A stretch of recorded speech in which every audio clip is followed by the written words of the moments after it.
Ladies and gentlemen, welcome in here to Murder Church with Publicly Buzzed Live. As you can see right there on the stream, getting ready to start the stream soon. And one thing I just realized I want to do for Murder Church episodes, I want to change that to a Murder Church logo. But hell yeah, Publicly Buzzed is Murder Church. We know that.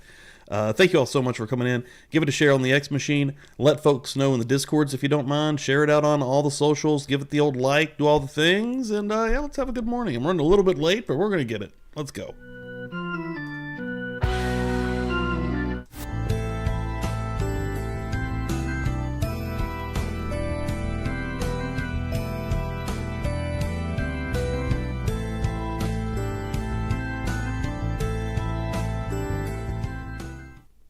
Let's rock. Boom. We are in here, everybody. Welcome in. Welcome in. Thank you so much for coming in this morning on a Sunday. Murder Church in service. I'm going to start you out real quick with some bills before I forget. First of all, shows things are working. Hell yeah. Bill starting us off. Good morning. Good morning. Welcome in, everybody. Waking up just a little bit later than I wanted to on a Sunday. We got her going. A couple things. I'm going to make a note right now while I've got this in my head. I want to make a Murder Church logo start screen. There we go. That should get me there. And then I also want to update the Let's Rock. Boom. Boom. I've also got some other stuff in there that I've got to get going. Hell, everybody, welcome in here. Thank you so much for coming in. Looks like Botrix woke up, which I love to see. Let's see who's coming through. Taryn Dusty in the house. Semi Sharp in here. Oasis Cat. Good to see you. Good to see you. Sheila Duffy in the house, all the way from Ireland. Kevin the Sallyport camera coming through. Kaylin in the house. Good morning. You know, you guys are about to get some snow in Texas, huh? Which is pretty crazy. Pokemon Shelly in the house, going to do a little bit of modding this morning. Just saying, hey, what's up, everybody? Are you crazy? Are you out of your mind? A little hanging, you know. Well, let me tell you something, brother. Nothing too crazy. Shayna in here this morning. Love to see it. Love to see it. Bonnie Bailey in here this morning. Good morning from Canada. Love to see it. CH going to be lurking for us this morning. Love it. And, hell yeah. Thank y'all so much. Appreciate it. Anybody comes through and showing some love, love it. Love it. Jen D also. Love it. I know, Kaylin, yeah, actually making it here before me this morning. Yeah, this morning I was running just a little bit late. Got in here and realized I had a lot of stuff to do. Normally on Saturday nights, I try to come in here before I actually go to bed and set everything up to where I just have to sit down and ready to go. This morning I didn't do any of that. I basically just set the stream up, and there's all these little finicky bullshit things I got to do per stream, basically, including sharing it out, which I hope everyone has done this morning. We do have a wheel that is in play. We had a winner on Friday night. Anybody that didn't see Feral Friday on Kick, holy shit, you missed an absolutely. The last two episodes have been insanity. The Toxic Avenger episode from 2 weeks ago was fucking madness, and this week's was also madness. Remembering the great David Lynch, my favorite director, writer of all time. And that's pretty wild to say. I love film, but David Lynch is the most unique director I've ever seen. His work is truly like a dream. And yeah, a beautiful episode, but we had a great fucking time is what we had. That's how you celebrate someone like David Lynch. And we had two people join us for the wheel, Pammy and Lisa, right now on that son of a bitch. So we have got that wide open. Of course, anybody that would like to join the wheel, you can get on there by joining with Cash App, Venmo, PayPal, Supers, becoming a member here, and of course becoming a member will get you some extra stuff, which I need to get on filming some more stuff. It's just winter's been shitty. I'm gonna start filming me dealing with winter, but like, and now me shoveling fucking snow and ice. Trying to make that just a little bit smaller though. Hell yeah. But yeah, this morning I think, help me if I'm wrong, I can look back, it would take a second, but are we on part 3 of Punkin Lagothlan continues her testimony? There's 5 parts, and I think we're on part 3. So if we start this out and anyone remembers that you've heard this before, let me know and we'll switch to part 4. So I think this is where we're at on here, you know. I believe. Danny's shenanigans were out of control. Like, he does the green screen stuff so well. I love it. Jersey Jen popping in, Jesse in, yeah, hell yeah. Still got some beautiful people coming through this morning. I love it. But yeah, Murder Church really was something special. Feral Friday was something really special. It was cool. Sheila Duffy with that share. Thank you so much, Sheila. Looking on the old X machine right now. Kaylin with that share. Thank you so much, Kaylin. Appreciate that. That just went out to a slew of folks. 67,000 people follows the Receipt Queen. Thank you so much, Kaylin. I really appreciate that. And then a bunch of love coming through as well, guys. I can't tell you how much. We're starting off this new year with a fucking banger. We're already halfway through the first month, more than halfway through the first month. I've got more ice on the way. It's supposed to be this week for us. Is actually supposed to be like feeling like negative 20 or something stupid. Like it's going to be actual. I was going to say hell, but no, it's going to be, hell is an ice. There's got to be a realm of hell that is just ice, right? That is where we are currently at. We're sitting in here. All right. Everybody, thank y'all so much. What I'm going to do is I'm going to get this started. I've got to get a coffee. I've got to get a little something, if you know what I'm talking about. Anybody that's got those emojis, I'm going to pop it up right here with a lighter as well. Bada bang, bada boom. It may be something. I don't know what that means. What? Don't know until YouTube. Yeah. All right. Let's get in here. Again, let me know. Oh my God. Simi, I love you, man. I love Simi. Simi comes through here. It's one of the fucking coolest people that you're ever going to meet. Fucking lovely, dude. Like, Simi's been cool as hell. When she joined the Buzz Nation, she came in hard. She's like, nope, I'm here. And I'm like, yeah, fuck yeah. You know, I always say this, we're a completely different thing here. Like, this is true crime. We're in the true crime genre, you know. We deal with folks like Bob Mata. You know, I have good friends that are in this sphere. I have Linda Kinney Bodden followed me yesterday on X, okay? One of the defense attorneys of Phil Spector in this trial followed me on X, and one of our mods, Dizzy, works directly with her as well. Okay, it's insane. I'm in this sphere around these uber professionals that went to these insane universities, and I can call a lot of these people my friend, which is crazy, or acquaintances in the same work sphere, which is also fucking nuts, but we're still different, right? Nobody else is doing something like Feral Friday, and if they are, they're not doing it quite like that, not with that comedy aspect to it.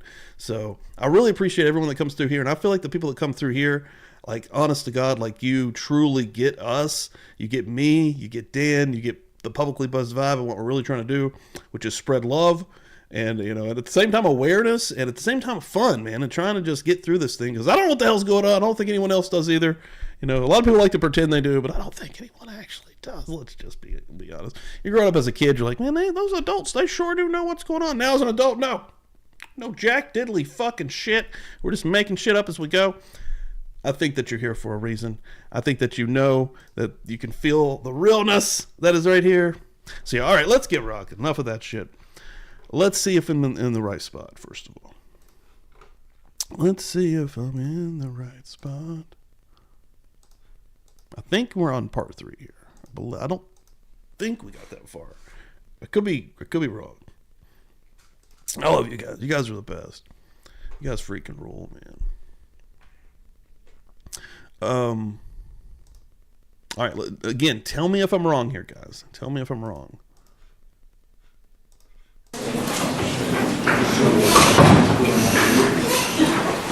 All right, all parties, jurors, and alternates are present as heretofore, along with the witness. You may proceed. Thank you, Your Honor. When we last left off, ma'am, we were talking about a conversation that you had with, or may have had with, Rick Brody. Do you remember having some kind of a conversation about this event, about the death of Lana Clarkson with Rick Brody? Frankly, I do not. I was in shock Sure. for some time. And you've talked to several people about Lana Clarkson's death, as a matter of fact. Yes. Probably safe to say a bunch of folks. My friends. All right, I'll be yes. right back, guys. Get a coffee. I'm pulling it up on my phone. Break the rock. I think this is right.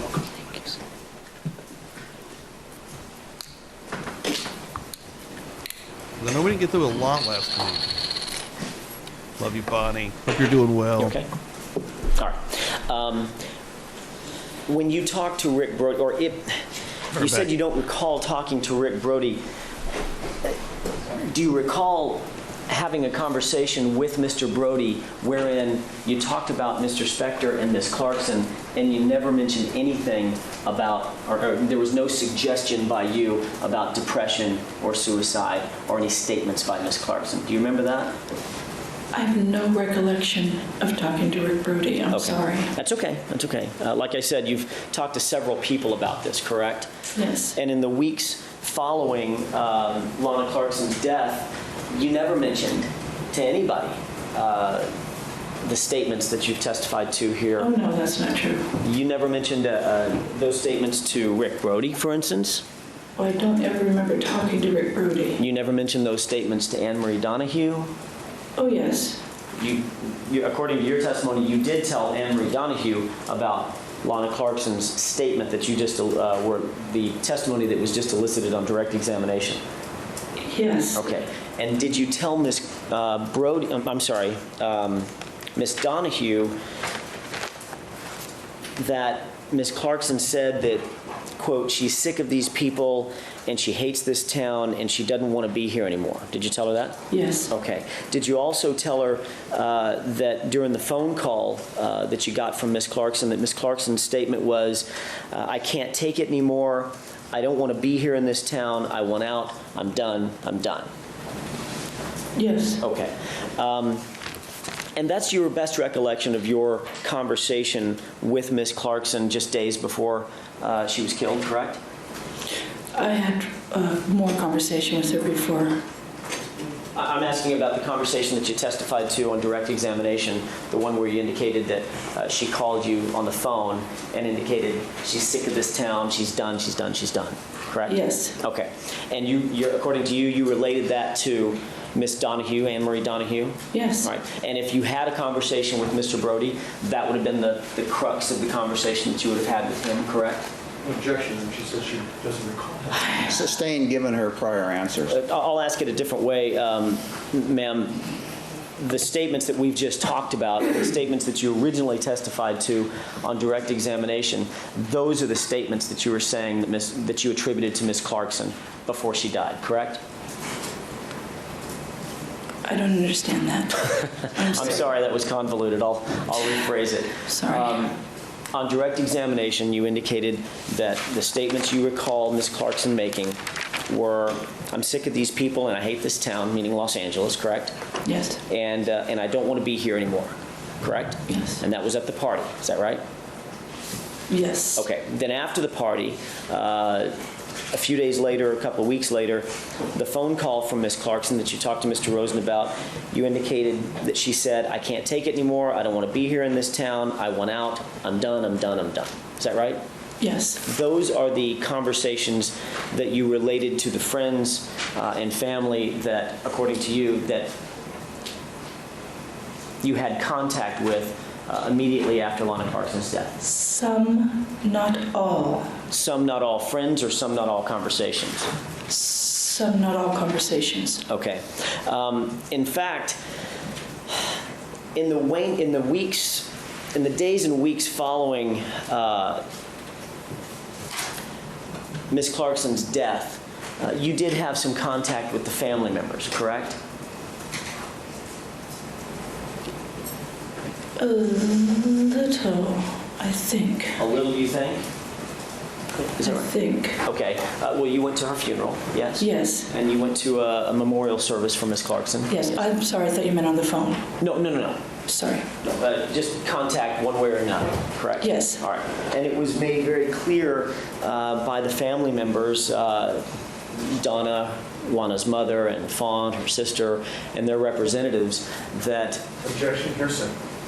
No, this goes to her state of mind. This is that it's not being offered for the truth of the matter asserted. It sounds to me like it's going to explain her contact with the family in certain statements. The jury will not receive this for the truth of the matter asserted. Thank you. Their indication was they wanted to keep this out of the press. They weren't going to make any public comments about this, the death of Lana Clarkson, their daughter, sister, correct? Yes. All right. And that was relayed to you as well, yes? Yes. Okay. It was made very clear, ma'am, that the family of Lana Clarkson wanted to ensure, they told you or related to you that they wanted to ensure the integrity of any investigation that was going to come around, correct? I don't know. And they also they indicated that they didn't want to try this in the press in any way, shape, form, or fashion? Yes. Okay. And you understood that, correct? Yes.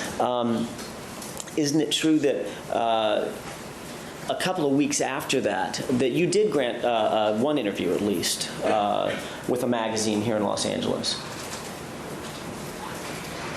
I'm not sure. Okay. Do you know the magazine Star Magazine? No. Okay. Are you aware that there was an article published in Star that basically had you as the centerpiece of the article, of the reporter's article?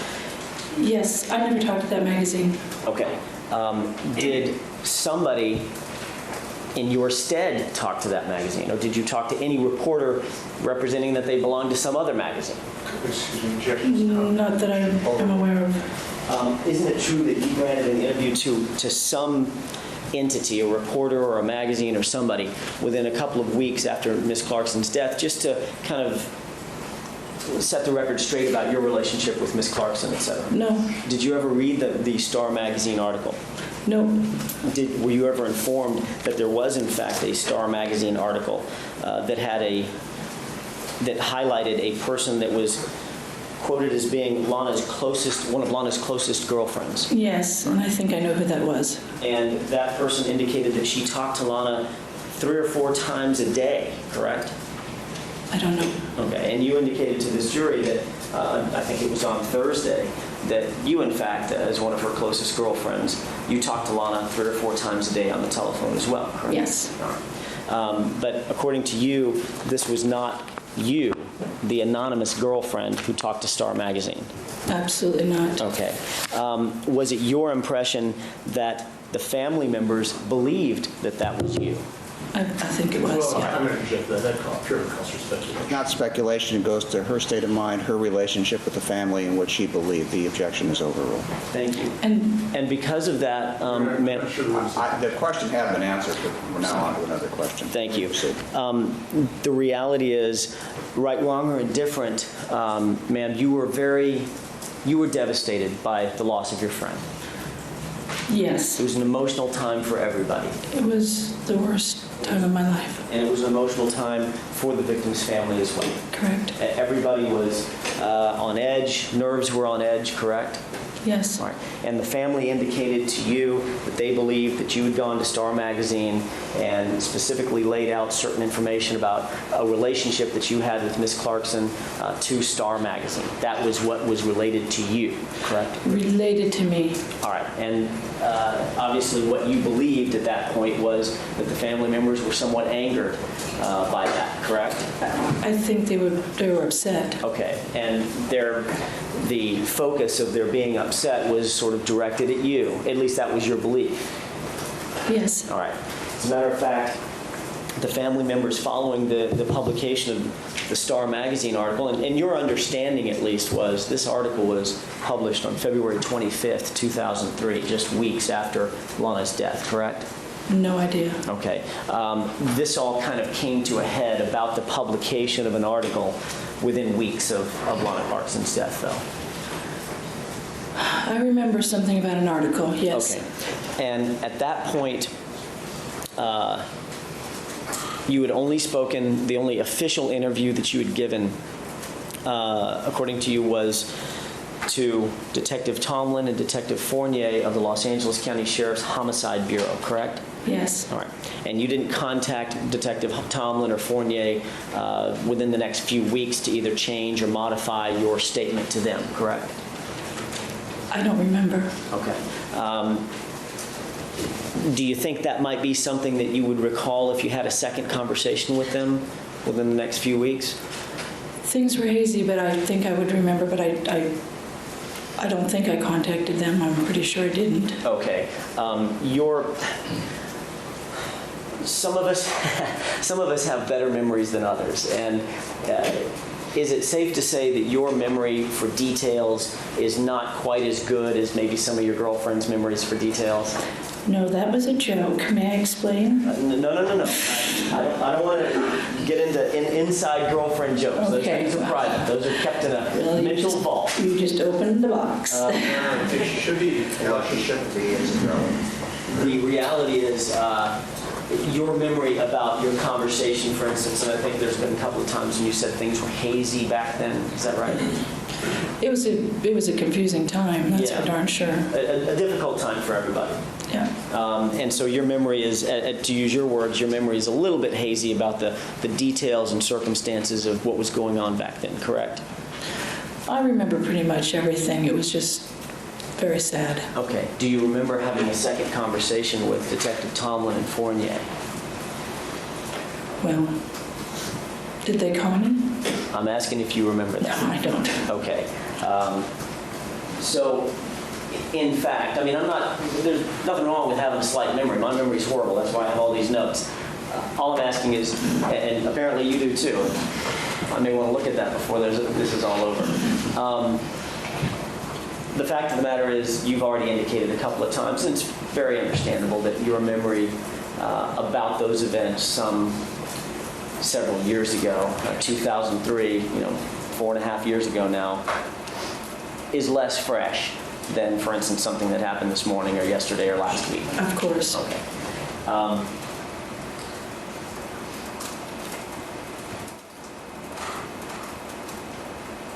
You would have no quarrel if I suggested to you that the only conversation you had with Detectives Tomlin and Fournier was that first night.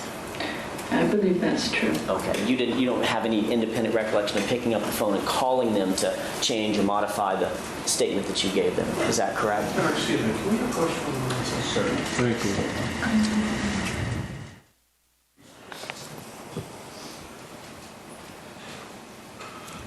You may proceed. Thank you. The fact is, ma'am, you never did contact Detective Fournier and Detective Tomlin a second time to either change or modify the statement that you'd given them, did you? I'm not certain, but I have another notebook where I wrote notes down Okay. about contacting or who contacted me, so I may have it in my notes. All right.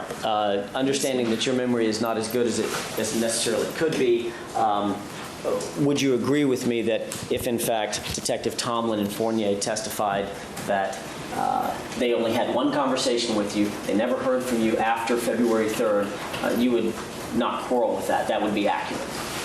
Well, I'm going to object to the form of the question raised. Sustained.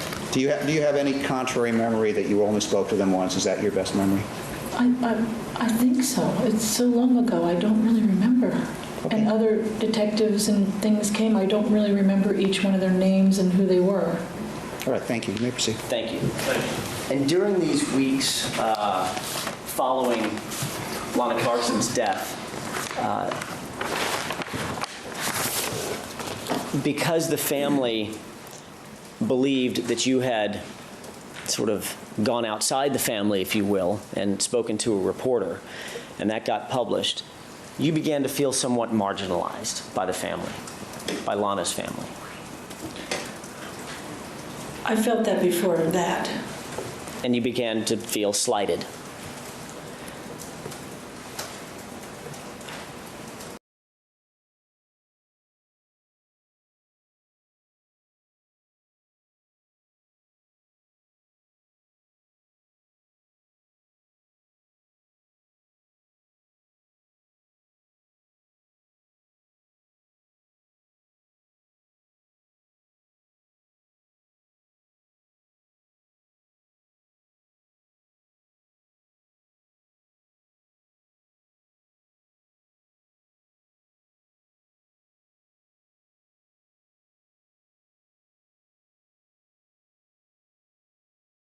On the day that the murder happened,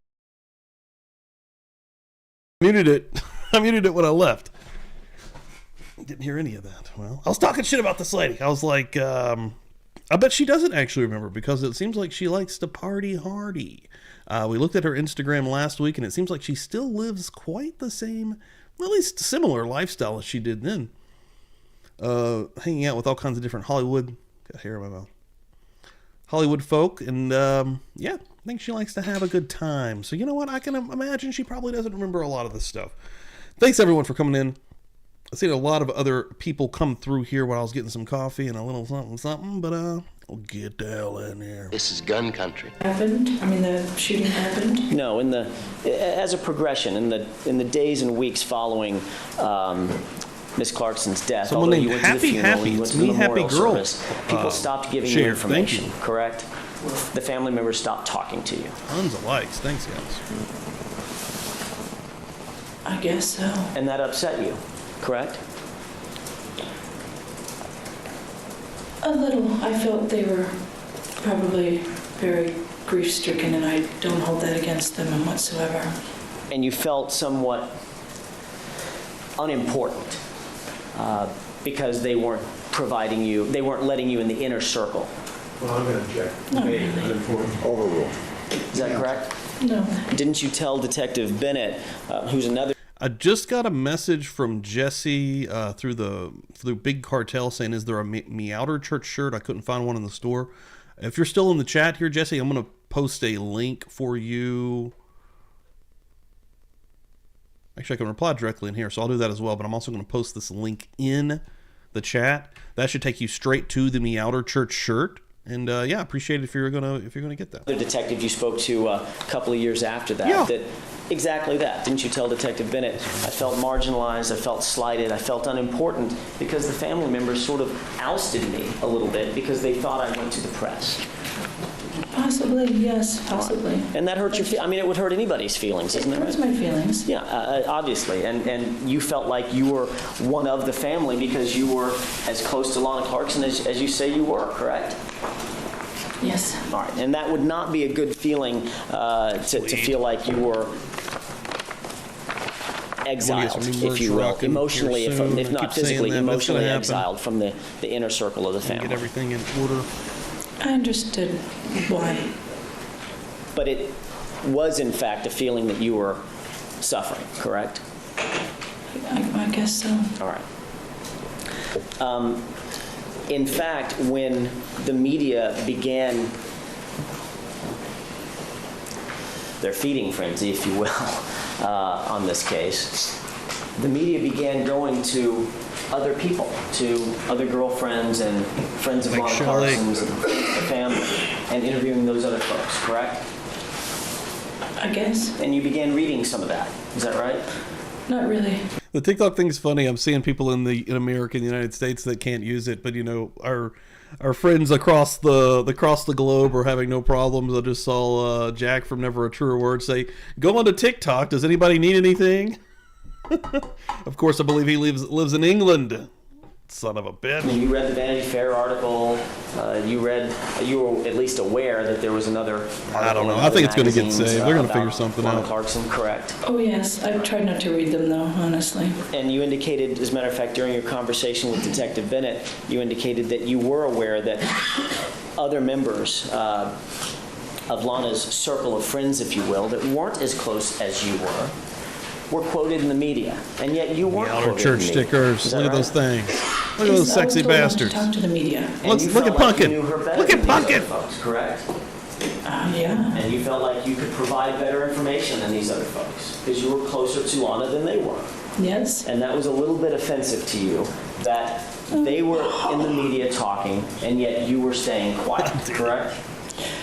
It wasn't offensive. It's just what it was. I mean, they told me not to talk to the press, so I didn't talk to the press. And the fact of the matter is, because of that, the focus of attention, the spotlight of attention, is focused on others and not the family and certainly not you. Is that correct? I guess.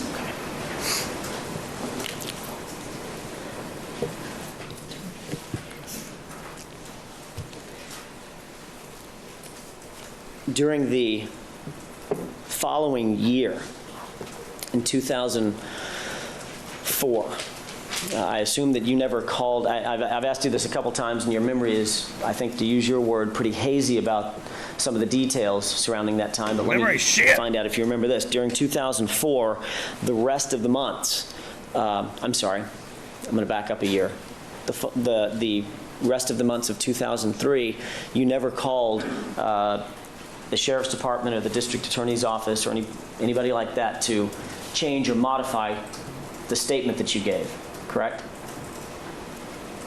I think that's correct. Okay. During 2004, during those entire 12 months, you never called the sheriff. Here's some nightmare fuel to take a break with real quick. Serial killer Robert Hansen, who murdered between 17 and 30 women, would abduct his victims and transport them to a remote cabin in the Alaska mountains, accessible only by boat or bush plane. Once there, he would release them into the wilderness and hunt them down with a knife or rifle, treating them like prey. He was eventually caught and sentenced to 461 years in prison without the possibility of parole. He died in 2014 from natural causes. He was 75. Holy shit.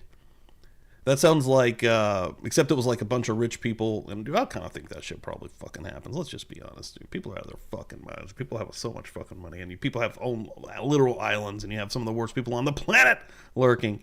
But that one movie with Ice-T where I think it was rich people again that brought a bunch of, and I think he was homeless at the time. They scooped him up. I don't remember the exact, dangerous, something games. I don't remember the exact name of the movie. It's from like the mid-90s. But yeah, they go out and they hunt these, individuals that they've unleashed onto their property or whatever, man. That shit has a real, like, the world is so fucked up. Sheriff's Department or Officer Fournier or Officer Tomlin to change your statement, correct? Yeah, I was told not to talk to anybody. Yo, Meg, And during get the hell in 2000, here. you Good thought that morning, meant good morning. Everybody, the homicide investigators too. unless they call me. Okay. So according to your testimony, you knew that you had given them a false statement. In essence, Damn, a hate to hear lie, that, man. according to you. And yet you never, and this was a lie about your best friend, correct? Yet you never contacted them during 2003, during 2004, and I'm This going into coffee smells 2005, amazing. correct? I didn't really contact I'm anybody, gonna message period. Missy right now. Well, in 2005, you did have contact with the defense, though, didn't you? Oh, I didn't have contact with the defense until after the detectives came back to my house. In fact, concerning your job, and you talked a little bit about this, ma'am, in direct examination, you did, in fact, continue club promoting. Is that right? One club, I let the other ones all go. I couldn't bear to do it. As a matter of fact, and I'm going to see if I can get myself into the swing of things here, if you will. Okay. Some of the cool clubs back then that you were promoting at included Tattoo and Key Club, Noah, spelled Noa, Crustaceans, China Club, Oh. Barfly. Some of those aren't true. By the way, do you want to know? Oh, sure. Yeah, tell me the clubs that you were. Noah was an old restaurant that I did many, many years ago. Okay. I worked there. I was actually an employee. Okay. I was a maitre d'. All right. So that one was not one. 1991, yeah. You done? Sorry. go ahead. No, that's okay. Anything else? You can do the list again. Okay, so Tattoo, Key Club, China Club, Barfly. Tattoo was, do you want to know the ones after I'm asking you. her death? Hang on. Let's take a step back. Okay. I'm asking you to reiterate the clubs that you indicated to Mr. Rosen you were promoting at before Lana Clarkson died, before she died. Oh. Yeah, I'll send something to Dan including right now. Tattoo This is amazing. and Key Club and This is so Barfly and China Club.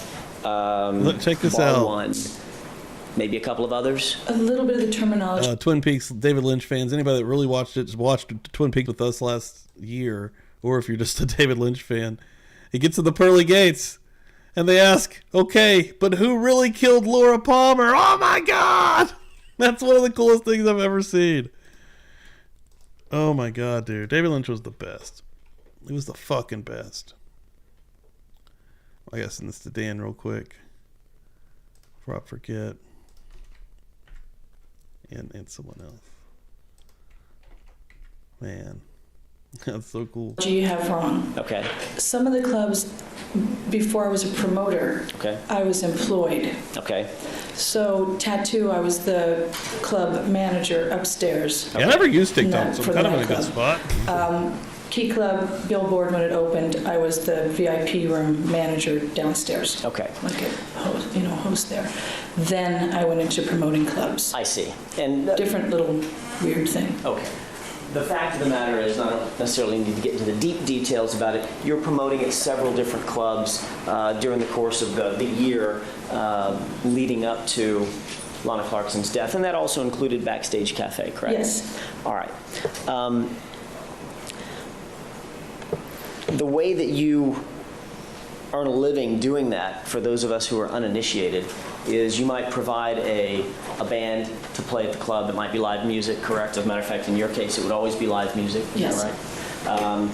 There would be alcohol served. I mean, these are 21 and over clubs, not the 18 and over, correct? Yes. And the reason that that's important is because you're paid as a percentage of the alcohol sales. That's the normal operating procedure, correct? Food, bar, the Okay. whole 9 yards, yes. Okay, so if you pack the club in and everybody's throwing wads and hundreds around, it's a better night for you than if it's a trickle of folks. Correct. I mean, in other words, your income is directly proportionate to how well the bar does that night. And I say bar, including the foodstuffs and the alcohol sales, the spirits and stuff, correct? Yes. All right. Of those, and you indicated that you only, well, let me back up and ask you this, I guess, foundationally. Of all those clubs that we just talked about, are you aware of any of them that have any association at all with Philip Spector? Nope. Do you know who David Kessel is? Oh, yes. Who's David Kessel? He's one of the investor, or I believe a small investor at Backstage. Who's Daniel Kessel? I think it's his brother, but I'm not sure. The Kessel brothers actually either own or partially own Backstage Cafe, correct? I'm going to object. That would call for speculation. Only if she knows. I think they're an investor. I'm not positive. Okay, So so I'm going to strike the answer. Well, that's investor owner, I think. No, I'm not no, gonna- it shouldn't be.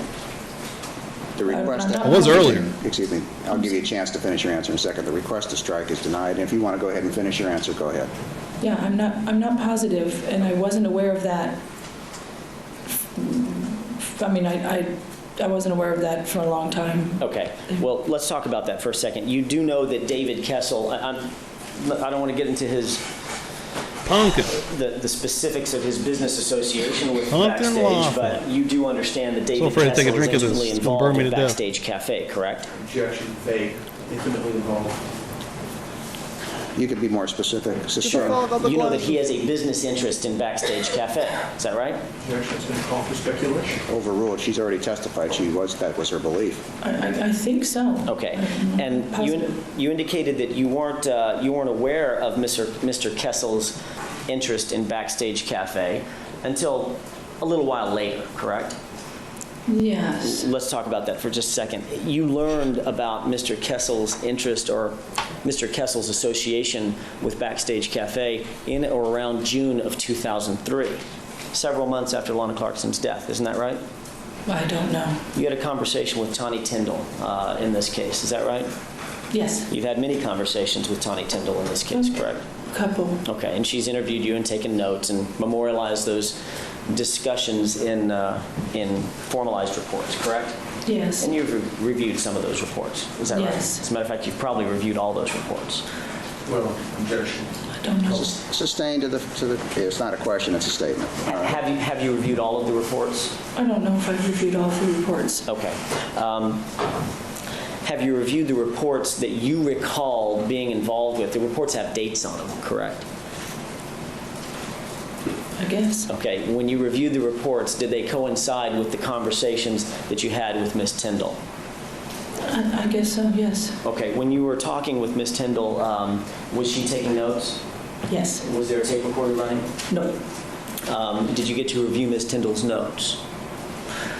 At a later date. Okay. So have you reviewed both the formalized, memorialized report, the typewritten report, as well as Ms. Tyndall's raw notes, correct? I don't know if I've seen them all. Okay. You indicated to Ms. Tyndall that in June of 2000... Just see a tweet that says There's 76 minutes of deleted scenes from Wild at Heart in some kind of fucking weird limited edition box set that's out there. Jeez. It's like a whole nother film. Oh, whoa. They're showing, there's some pics in the... Damn. 2003, you saw a Vanity Fair article. Is that right? Yes. All right. As a matter of fact, I think you said to her that it was either Vanity Fair or GQ. You couldn't remember. Is that right? Yes. Do you recall, just looking at the cover, does this look like the Vanity Fair article, the one with Drew Barrymore on the cover?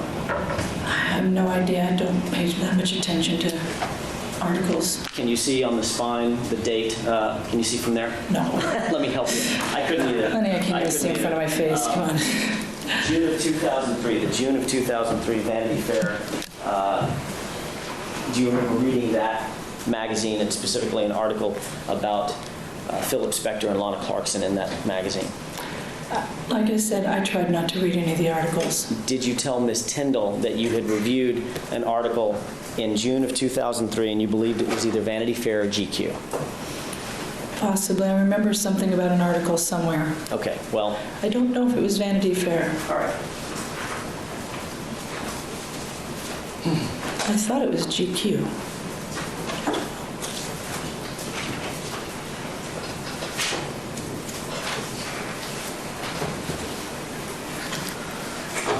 Get it.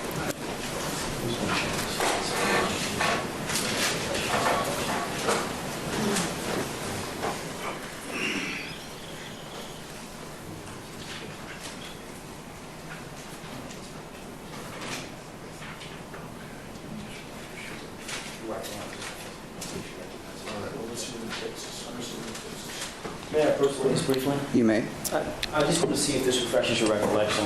I'm going to show you the open face page of the article.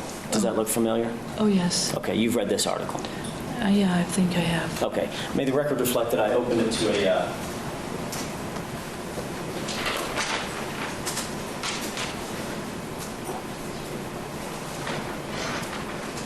It looks like it'd be page 184 of the June edition of Vanity Fair with the phrase "Legend with a Bullet" as the title.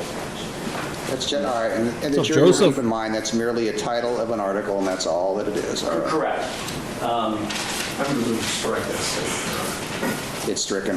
Thank you. The title of the article is unimportant. The jury is admonished to disregard it. Thank you. That's the article that you recall reading. Is that right? Yes. Okay. And in that article, there was reference to David Kessel as a longtime friend and sideman of Spector. Do you recall that? Yes. All right. And that prompted some, well, that got your attention, didn't it? Yes. Because you knew David Kessel. Is that right? From the club, yes. From the Backstage Cafe Club. Yes. And you had contact with David Kessel at the Backstage Cafe. Is that right? Yes. And that was reading that article in June of 2003, in the weeks and months following Lana Clarkson's death. That was the first time that you made a connection between David Kessel and Philip Spector, correct? Yes. And in that article that said that Yeah, and she likes David the- Kessel was she the wouldn't really like this longtime except friend and for, sideman of Philip for Spector, Alan Jackson. that prompted you to contact prosecution. David and have a conversation with David Kessel. She is about a Philip defense Spector witness. and Lana Clarkson. Yes. I'm going to interpose an objection and ask an instruction from the court to the jury that was... in the well, here article Roz was not Rosen being for the introduced first time to the today. merely to I refresh haven't had a the- chance to freak out yet. And I will admonish the jury. Actually, you didn't make an objection, so I will honor your request. And whatever's in this article is not offered for the truth of the matter asserted. It will serve apparently as a springboard as to why certain conversations took place. Oh, took place Oasis after. Cat, that will get you on a physical will.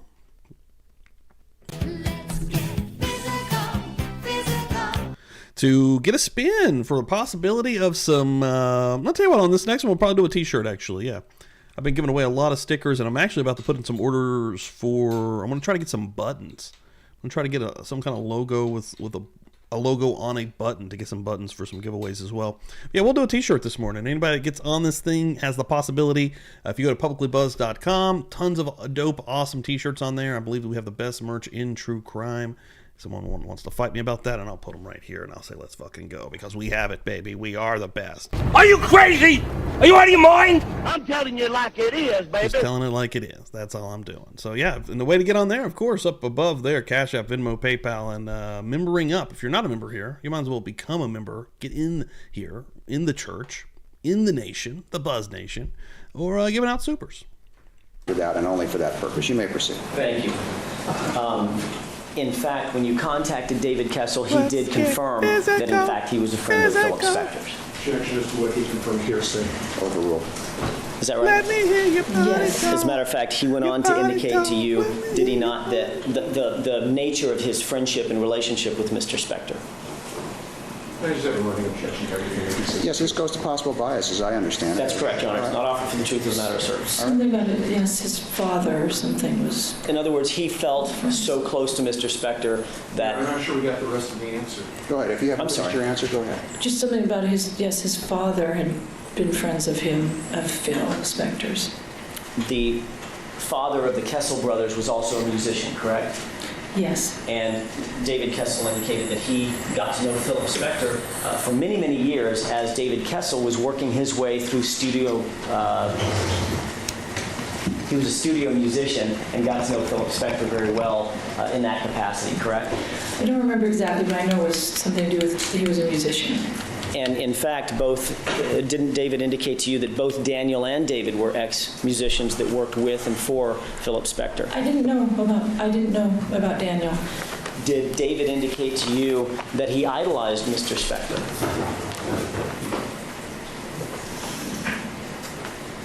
I don't remember. Did he indicate Idolized. to you that he was very, very Phil close to Spector. Mr. Spector and looked at him almost as a father figure? Oh, yes. I think he I did. object to Jesus. all these questions about what Mr. David Kessler said in some conversation to this witness. It's all hearsay. It's all. It's not being offered the truth of the matter asserted. It's being offered to explain why, possibly, and that's up to the jury to determine, this witness may have some bias in this matter. That's all. Very well. Objection's overruled. Thank you, Your Honor. I'm sorry to reiterate. You indicated that during your conversation with Mr. Kessel, David Kessel, not Daniel, David, that David did indicate that he felt he looked up to Mr. Spector like a father figure. I think so. As a matter of fact, your previous answer was, oh, yes. He absolutely said that, correct? Yeah. I mean, he didn't hide the fact that David Kessel did not hide the fact that he was very, very close to and very loyal with Philip Spector because of the years of musical connection that they had had, correct? I think, yes. And also a personal connection that he had with Mr. Spector as well. I don't know what his personal connection was. I didn't. But he definitely indicated that he, David Kessel, was extremely close to Mr. Spector. He said they were growing up. He was close to him growing up. With that answer in, there will be no more questions directly to that point. You may move forward. Thank you. Did David Kessel during that conversation indicate, did the conversation take place at Backstage Cafe when you met with David? No, I don't think so. Where'd y'all meet? I don't think we met.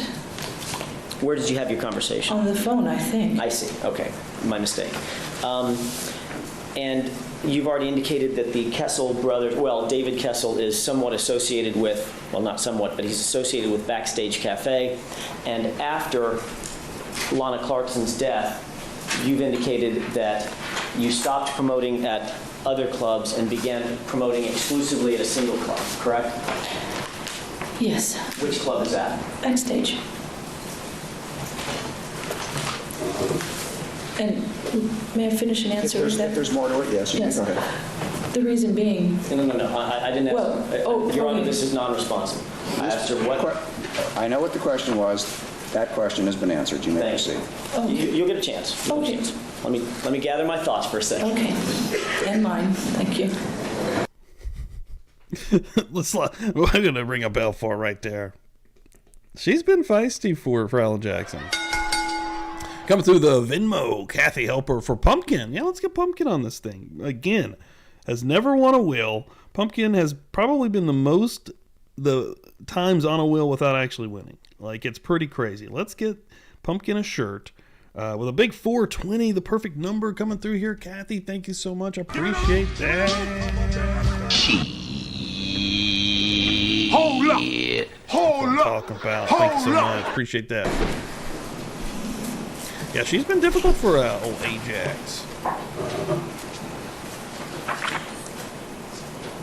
By the way, you indicated that you were in fact interviewed, ma'am, by Tawny Tyndall on a couple of occasions. Yes. Who were you interviewed with?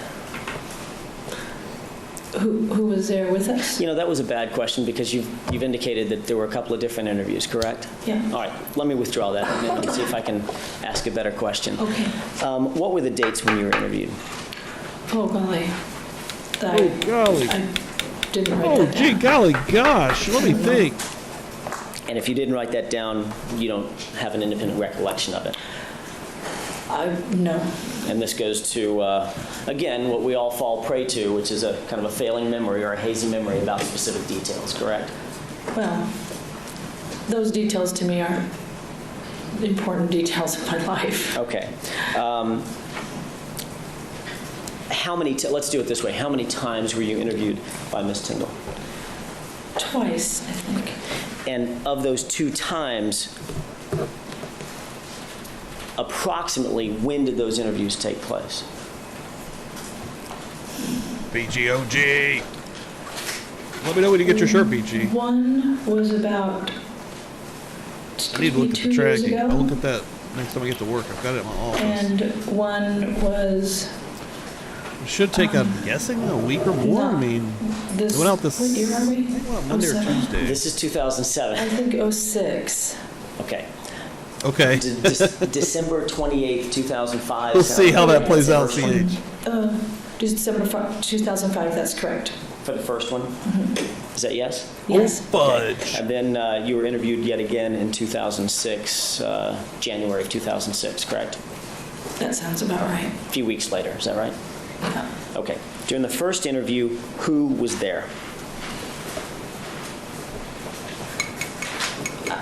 I think just me, Okay. During the second interview, who was there? Jen and I. You and Jennifer Got Hayes? one this morning Yes. called And that's the Truffle same Hound. Jennifer Hayes that testified earlier in this case? Yes. All right. Do you remember having any kind of a third interview with Ms. Tyndall, or no? Maybe, but not really. Okay. During the first interview, where did that take place? The one that you said you were alone at? W China's Bistro, Chili. Redondo Beach. I never had one called Restaurant. mac and cheese. Yes. And that's the think it's December cheese 28, one. 2005 interview, correct? Yes. All right. Did you two have dinner together? Did you meet in a back room? How did that interview go? We met at a booth and I think shared something to eat, yes. Okay. And that was at China Bistro, you said, Yes. on December 28th. Yes. Real quick, where's Kincaid's restaurant? That's Redondo Beach on the pier. Okay. Did you meet at Kincaid's, maybe? Well, Kincaid's was, well, yes, but I thought that was the second interview with Jennifer Hayes is where we met at Kincaid's. I see. You know, we're going to go ahead and take our noon recess at this time. Keep Oh in my mind God. the admonition, I never ladies seen and him in this gentlemen, suit 1:30 before. This afternoon, the witness will He's like, I'm getting the hell out of here. He's just standing up. Where the hell you going, Phil? return at that time.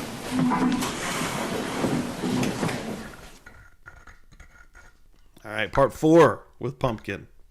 Got an hour with Pumpkin this afternoon. time. Good afternoon. Thanks everyone for coming in. Bonnie Bailey going to come through with a $2 holla. Thanks so much, Bonnie. That's from Canada. Respect my house. What are we doing this morning? Just chilling. You know what I'm saying about what we out here doing this morning. Just chilling. Hanging out a little bit, doing the thing, doing all the things. You gotta fight for your right. To party! And we're doing a damn thing, Bonnie. Let me get you on here for that $2. Thank you so much, Bonnie. Boom. Bada bing, bada boom. Oh no, another one for Pumpkin. Oh, Pumpkin's gonna get the possibility of getting doubly on them. Dude, one time we had like tons of people putting Pumpkin on there and still didn't win. Good luck, Pumpkin. We left off, we were talking about some of the conversations that you had the interviews that you had with Tawny Tyndall. I was trying to figure out kind of where and when those conversations took place. One of the last things I asked, and I'm still confused about it, you indicated that your December conversation took place at China Bistro, correct? Yes, that's wrong. Okay. Obviously, over the lunch hour, I think I saw you in the hallway meeting with Miss Tyndall. Yes. Okay, and Miss Tyndall obviously went over your previous reports with you, correct? Correct. All right, and you have now refreshed your recollection. Your memory was incorrect about where you actually met the first time. Is that right? Pretty good. Yes. Where did you meet? The first time she came to my house, and I couldn't meet with her at that time, and I told her to leave because I was afraid. Well, was there an interview? No. Okay. When was the first time you actually Afraid of an interviewed? interview? December Our friend 28th. Spector? What are we talking about here? So, 2005. yes, at Kincaid's. Okay, so Love it was Spector. Kincaid's. Yes. All right, and that's another restaurant in, I think you said Redondo Beach. Yes, Who was there during that interview? Jennifer Hayes. So she was there at Kincaid's with you when you were interviewing with Miss Tyndall. Yes, The three of you had dinner? yes. Did the three of you What order did you drinks? have? I had one glass of wine because I was shaking and scared. Was Miss Tyndall drinking? I need this wine. No, iced tea. Was Jennifer drinking? And I mean, when I say drinking, obviously, I mean alcohol. No, not that I remember. Okay, so of the three of you, you were the only one that was consuming any alcoholic beverage. Yes, All right, and you indicated that you just had one glass of wine. one glass of wine. Is that throughout the entirety of dinner? Yes, During the course of dinner, was Miss Tyndall taking Go, notes? Sheila. Yes. Get in here. Was she Holla, also holla. ordering food Appreciate along with that. you and Jennifer? did she eat? Yes. In other yes. words, did everybody eat? Yes. Okay. Thank you. After dinner, where did y'all go? Home. Okay. That was the December 28th interview, correct? Yes, When was the next time you met with Miss Tyndall? March of '06, I believe. And in '06, where did that meeting take place? At W's China Bistro. Okay. Who was there at that meeting? Myself and Tawny. Was Jennifer there at that one? No. Okay. So you had a conversation with Miss Tyndall at that time, correct? Yes, Was that over dinner also? I think so. Any drinks? I don't remember. Okay. And what about the third interview? Was there a third interview? No, Okay. Did y'all leave that location and go someplace else? no, At any point did you go, I'm sorry, at any point did Miss Tyndall meet you at the Backstage Cafe? Yes, it wasn't, yes, she came by, it wasn't to meet with me. Holy And shit. when was that? We're taking a break here. We're taking an next break because holy fuck. This is crazy. I'm taking Phil off here for a minute. Give me a second. We're taking a breaky poo. We're just gonna slam on the brakes. Turn in here for just a moment. Just a second. I'll do this. Look at this. The shocking true size of animals. What the fuck? Is this an octopus? What the fuck is this even? I think there's different types of like species of an octopus or an octopi. I don't even know how to fucking say it, but holy shit. Look at this massive fucking elephant named Rambo. Elephants rule also. Elephants are some of my favorite animals. Look at this dude. Look at this dude. Holy mother of God. You could take a shower under that stream, probably. That he's drinking with there. Good God, a squid. There we go. There we go. Thanks, guys. Another spot for Pumpkin coming through. Semi-sharp. $2 holla. Son of a bitch! Thank you, Simi. Appreciate that. And Pumpkin. Good God. Getting the treatment this morning as we build on a wheel. Oh my god, a massive anaconda. Freaking lurking out here, dude. Now that would be crazy to see. Like, I'm pretty sure, you know, if you've seen it, it's not gonna. They're not gonna like run up on you quick. They move very slow, so you should be good. But dude, it's still fucking scary as shit. And I think they're remaking an Anaconda movie, if I'm not mistaken. If anybody's ever seen Anaconda, Anaconda rules. Ice Cube. Massive saltwater crocodile. It's awesome because you got this dude right here and can truly see how fucking big this cat is. And look at his, he's like, dude, don't fuck with me. He's like, this is bullshit. I've been captured. Now this was nuts. Blue whale, the largest animal to ever lived on Earth. Look at that, dude. Now I've seen like some of these next to boats and like, but even just like his little boat blowholes there, dude. If you fell inside of one of those holes, it's over. Like, it's like, how big are those fucking holes, dude? Like, you could probably throw a boat in a hole. Like a small boat probably fit in one of his big old holes. Look at that size. Holy shit. У папки вкусняшки тут. Да, Damn. пришел тут. Сладкий такой, нежный такой, да, так вкусно. It's a big no thank you also. It's a big no thank you also, but Cassie loves bears. Look at him. Oh my god. Acts like a dog. Oh my god. He's happy to be getting his food though, so as long as you're giving him little treats, you're probably alright, but good god. Siberian tiger. Ça va? Ça va, mon cœur? Coucou, mon cœur. Bonjour, papinounet. Viens, mon Wow. fils. Allez, viens là. Like, it's sad that it's captive, which hopefully it's for good reasoning and it can't go back for some reason, but it's also wild that this lady can get this close and do this to this cat. Wow. Oh là là. It's gorgeous. Look at its paws, though. Ça va, mon cœur? Et après, il fait de l'eau. Attends, que je te nettoie les yeux. Gotta get the milk off his face. Oh my god. Nettoie les yeux. Oh my god. J'aime bien. J'aime bien quand il fait ça. That's crazy. Holy shit. Himalayan griffin vulture. My fucking god. Alright, that's the scariest thing I've seen yet, dude. That thing's coming at you, it's fucking over. I'm done. I'm out. I'm leaving. Jesus Christ. Oh my god, dude. The cobras are scary as fuck. Being able to stand up that fucking big and they get so freaking long, dude. Look at the length on that guy. The liger, an offspring of a male lion and female tiger. What? Freaking huge. No way, dude.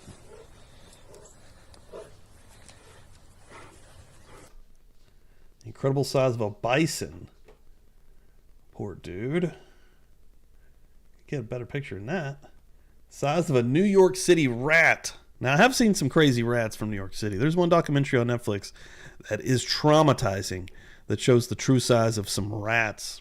Holy fucking shit! Flemish giant rabbits. The fuck? This is almost not real. This is like, what the fuck?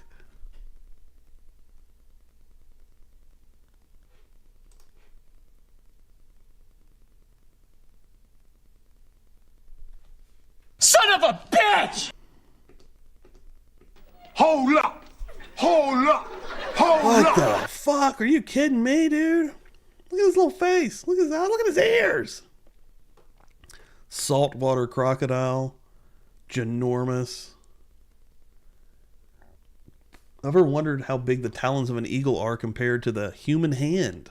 Dude, imagine that going into your fucking head. Look how big the back one is there compared to the small ones up front. I know we've seen these things pick up like deer and some crazy shit, though. Absolute unit of a stingray. Oh my god, dude. Hammerhead bat. Hammer-headed bat. What the fuck?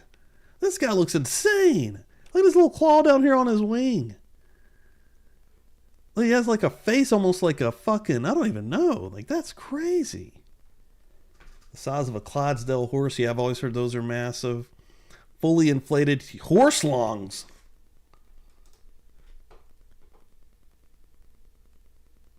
What the fuck? Whoa, gorilla hands compared to human hands. The size of a bull. Look at this fucking guy. What is he doing out there? He just said, fuck his tree stump. Dude, that tree stump's still moving. Jeez. Dude, that tree stump's still rolling.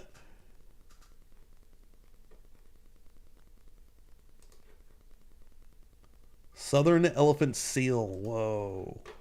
Nice to meet you, sir. How you doing? A whale skull. Jesus. A giant South American tropical fish, freshwater fish. The hell? That's got to be some kind of crazy record. The actual size of a Brahma chicken. What the fuck? What the fuck? That dude's crazy big, dude.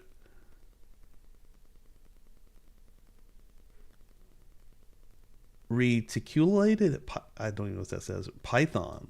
Reticulated. What the fuck? Blackenston's fish owl. And owls are huge too. I like owls. Holy fucking shit, dude. That was insane. Oh, that I don't remember.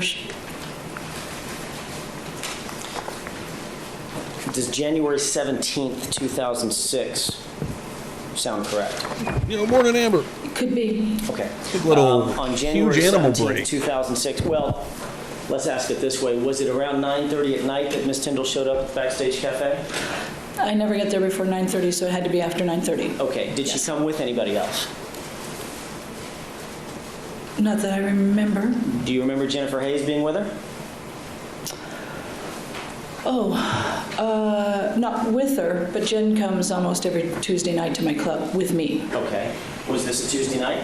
Yes. And this was one of the Backstage Cafe, I don't know what other word to use it. Maybe you can, I don't know how else to phrase it. Maybe you can correct me. Club promotions? Yeah, it's my Tuesday night. Okay. For 10 years. All right. Whoa. Jennifer was there. It's crazy. Kaylin sent me a picture of her dog. She says, my puppy and my mom. Holy shit, this dog's freaking huge as well. This is crazy. I don't want to show all my DMs, but that's crazy. Look at this. Jesus Christ. What the hell, dude? That's a big ass dog. What kind of dog is that, Kaylin? Yeah. And Tawny Tyndall was there. Yes. Isn't it true that Tawny Tyndall and Jennifer got to the location about the same time? They followed each other over there? I love big dogs, though. I would not know that. They didn't indicate that to you one way or the other? Okay. No. Bigger, more Jen, friendly, excuse too, me 1 right? second. Jen usually shows up about the same time I do, so she knows when I get there. Okay. Did Miss Tyndall engage in any kind of a conversation with you at that time? Freaking huge. I wouldn't remember. Okay. In Shit. fact, did you review any report from January 17th? Oh, shit, Taryn coming through real quick. Also, we're trying to get Pumpkin a shirt. Another spot for Pumpkin with a $1.99. Thank you, Taryn Dusty. I appreciate that. I'm telling you like it is, baby. Let's go, baby. Hell yeah. Give me the loot. Give me the loot. Yeah. Indicating a conversation that Miss Tyndall had with you concerning some of these events and Shepherd poodle. Sheepa poodle. the Sheepa case that's now doodle. pending before the bench. Am I saying that right? There in my Sheepa club? doodle. Correct. Sheepa I doodle. don't believe so. It's kind of hard because it gets loud and I have to entertain everybody. So the minute I get there, I sort of have to snap on. Okay. Do you remember Miss Tyndall being escorted over to, or finding somehow, one way or the other, finding a table that you were seated at? Yeah, I think she said. Dude, at the owls end of the rule. table. Okay. And you two Owls did, are in not what fact- they seem, In fact, talk, so- correct? I don't remember talking. next chapter. I'm sure I said hello. I don't really remember talking. But you don't remember having any kind of a conversation with Miss Tyndall about, for instance, Kim Gregory or another House of Blues employee, That rabbit was the most or impressive Lana Clarkson somehow. in general? Not really. Okay. Is it true, Miss? I was going to say Miss Pye. Is that correct? That's correct. By the way, that is. That's what. I think Miss Hayes may have told us this. That's your legal name, correct? Pi is my first three initials. All right, yeah. Shelly just sent me some really craziness. I don't even know what the hell's going on, but I'm seeing some huge fat asses. Fat-tailed sheep are a group of sheep breeds known for storing large amounts of fat in their tails and hindquarters. This is an energy reserve that helps them survive in harsh climates, particularly in arid or semi-arid regions. What the fuck? Explain everything to you. It is called fat-tailed sheep, a breed group of domestic sheep known for their distinctive tail and hindquarters. They are commonly found in Africa, the Mediterranean region of Europe, the Middle East, Western Asia, and Central Asia. Look at those big fucking The exact asses. origin of fat-tailed sheep is not precisely known, but they appear to have appeared in Mesopotamia. They are recognizable by their big tail. You know some of these dudes are fucking these sheep. This reserve Let's just be allows them real. to resist What the difficult fuck? conditions of arid environments such as drought and lack of food at certain periods. Fat-tailed sheep Jesus. breeds are mainly present in the Near East and West Asia. Among these we find the Awasi, a very ancient breed, present in Iraq, Syria, Lebanon, Jordan, and Israel. In North Africa, What'd that we booty find the do? Barbarine in Tunisia, and the different Egyptian Jesus races. Christ. It looks like it's just like a growth, like a terrible growth, Rarer but in Europe, they are present on the Mediterranean Jesus rim. Christ. They are found in southern Italy. That's a I know shitter you've and a never half. seen this type of sheep. Jesus Christ. So Lana coined me as Thank the you for Pi. sending me Okay. that, Shelly. And you changed your name legally to Pumpkin, That right? was Pumpkin, crazy. P-U-N-K-I-N. P-U-N-K-I-N, not pumpkin like the big round, what is it, Right. fruit or Pumpkin vegetable? pie. I don't know. Vegetable. I'm a farm girl. Squash. Yeah, it's a vegetable. All right, so you legally changed your name to Pumpkin, which is an iteration of pumpkin, correct? Mm-hmm. Is that yes? Yes. Okay, and so you are known as Pumpkin Pie. Yes. All right. In fact, there was a conversation about Kim It does Gregory look like a and tumor. It looks a couple of crazy. other folks surrounding the House of Blues at that particular location. He's At the shaking them. Backstage He's just Cafe like, with Miss Thompson, correct? what the I don't fuck? remember that. Did I you guarantee review some a of them report freaks from have January parties with them 17th? things. No. There's some fucked up people out Might here. refresh your recollection if you were to review a page Some of lonely it. fucked up people out here. It may or may not, just let me know. Yeah, Damn. you can try. I'd never in my life.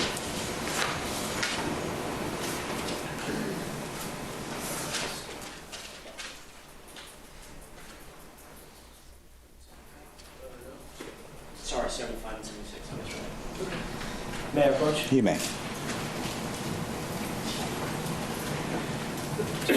Take a glance at the date, or maybe the first line or two.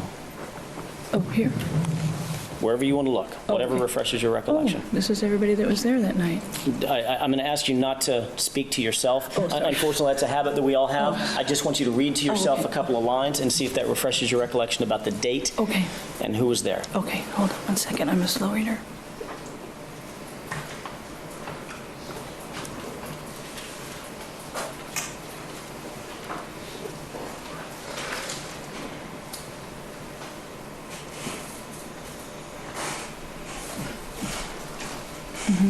Okay. Does this And at then- least... Do you want me to read from here down or no? No. Does this refresh just the little bit that you've read? I know you haven't read the whole thing. It's a page and a half or a page and a quarter. Does that refresh your recollection about some contact that you had with Ms. Tyndall at Backstage Cafe? Not really? Okay, fair enough. sorry. If it doesn't, it doesn't. That's why we do this. I'm sorry. That's quite all right. Nothing to be sorry about. Those nights tend to run into each other. All right. I bet and they when you were fucking there, do. God. Normally, you're drinking. In the correct? house. Normally. All right. You read in this particular report the beginning God, I couple hate of lines that indicated that Fuck Ms. yeah, Tyndall God. suggested that you may be tipsy. And we got another shirt on the line right now in the middle of a wheel. As you can see right here, I've always got shit going out. A bunch of stickers went out. I got some going over the Canadian border right now. My goal is to get these all over the fucking planet. Kai, thank you very much. They're all over the United States as well. Again, I'm going to get some new shirts rocking. I'm going to get some pins. I think that would be cool. A little something extra. Maybe some, probably a new logo for sure. The Buzzed Mysteries logo for some stickers. We gotta, it's the new year, trying to mix it up a little bit, hey, wait, what are we doing? We doing it right, baby. Let me tell you right now, Daddy. Let me just tell you a little something right quick, if you would let me.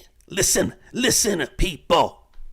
Listen now. Yes. Okay, is that maybe why you're having a little bit of a hard time remembering your conversation, if there was one with you and Miss Tyndall? Nope. It's delicious. You just don't remember in general? I just don't remember in general. Honestly, I'm sorry. No, it's okay.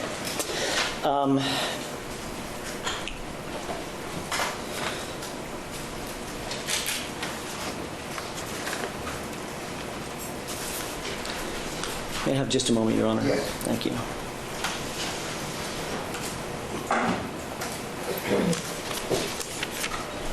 It's a good one. It's that logo right there. It's one I'm trying to use a little bit more right now. Boom. Right over top of that fuck's face. Probably Buzz. It's zooming in on him. I'm looking for a particular note that I can't seem to put my finger on. Let me just go by memory and ask you if you recall. Just came to me. In June of 2003, that's when you came to realize the connection between David Kessel, and Philip Spector, correct? Yes. All right. Yes. CH with the killer Some one, months damn. after that, as a matter of fact, would have been about a year so and rough. a half after that. Rode hard and you put were up wet. Ain't that what they contacted say? by District Attorney There investigators you go. Okay, in this case, Pokemon. Brian Bennett and Let's Bill see what Freya. everybody's digging with Remember the- those two gentlemen? Yes. Pies, huh? And Get a poll going.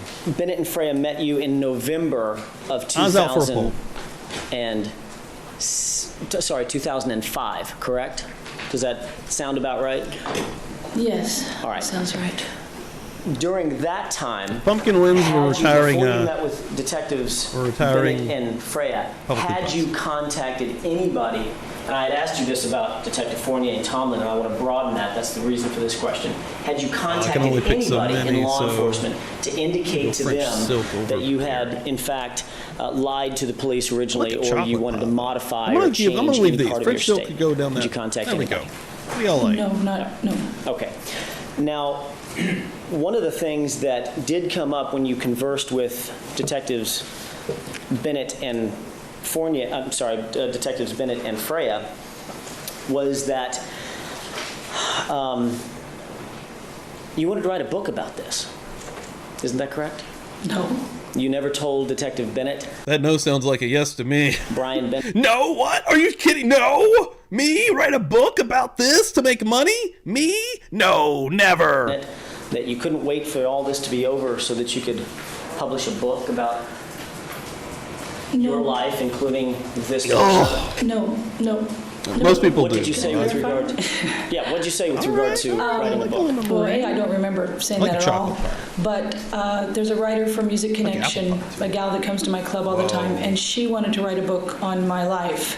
Fuck. And we had fuck? just, we've never gone anywhere with it yet, but because of all this. But it was going to start the day long. Let's see. Pecan. I think I used the P. Pecan. Pecan.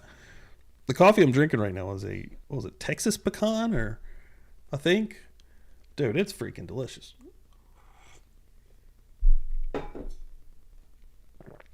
Yeah, I could see that. Dixie, yeah, actually. Yeah, she probably is the plug.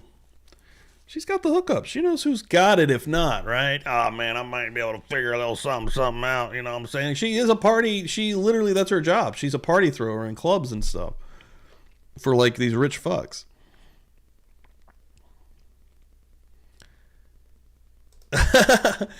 Can you change it? That's a good question. Can you change your vote? Let's see where we're at right now.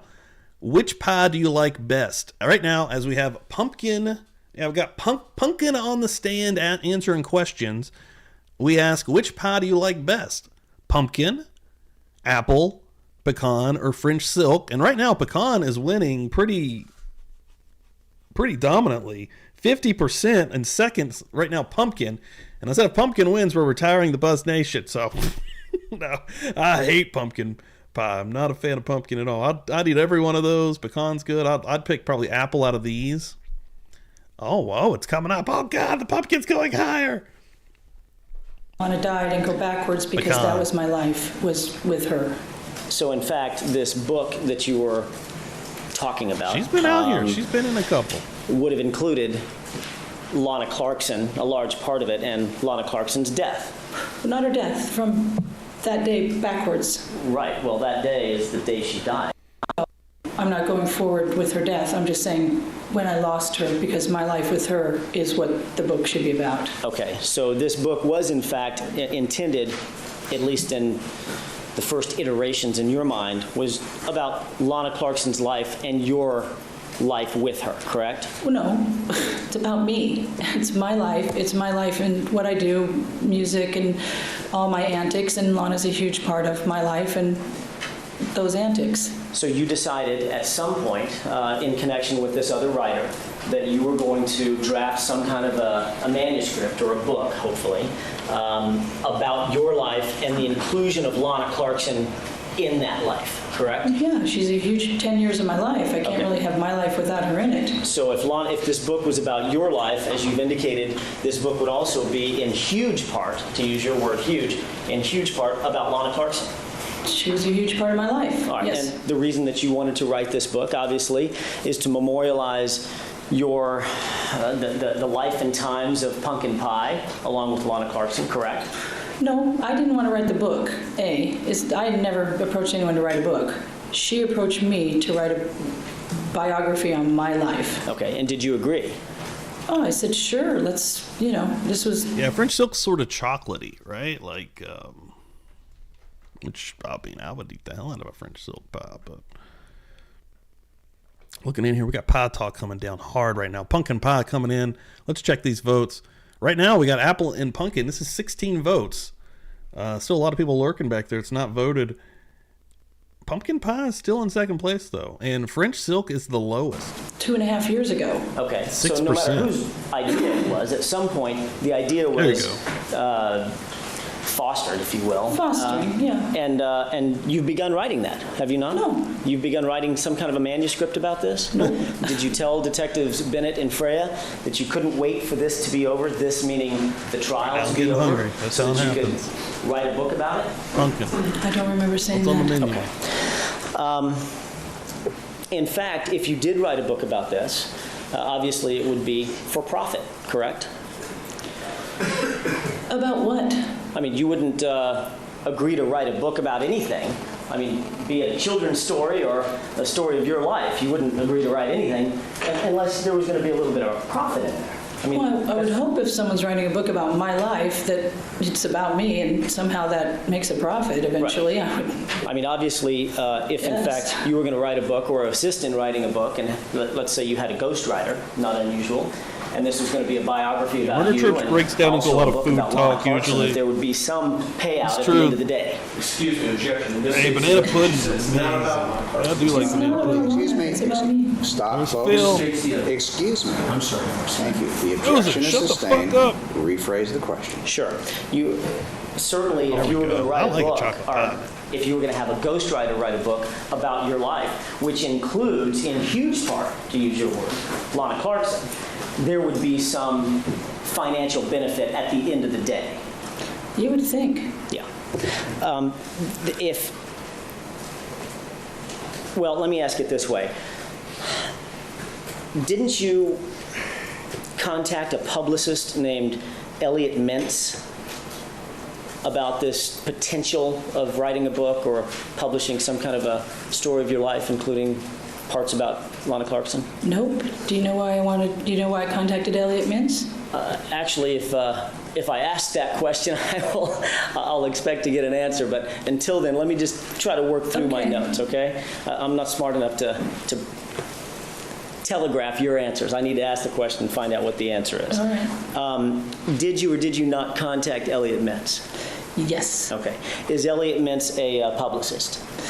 Yes. Is there some connection between Elliot Mintz and Philip Spector? So I've heard later down the line. Okay. And you understand, Oh, at least as you cheesecake's sit amazing, here today, you Good understand call, that Elliot Kai. Mintz is another longtime friend of Philip Spector. So I understand now, yes. All right. Have you been approached, Ms. Pye, by any other news media outlet? I'm going to make this as broad as possible. News media outlet or publication or reporter or publicist or anything like that about you and possibly this case? No, not that I'm aware of. Not any reporters from National Enquirer, for instance? No, Okay, had no contact. not that I'm aware of. All right. When you say not that you're aware of, is it Well- possible that you could have been contacted by somebody but you just can't remember? Well, a lot of people contacted me, a ton, and I turned them all down under the guises of someone who told me to turn them all down. Okay. When this is all said and done, now that you've been called in this case, testifying in this case, it's on national TV. The ghoul.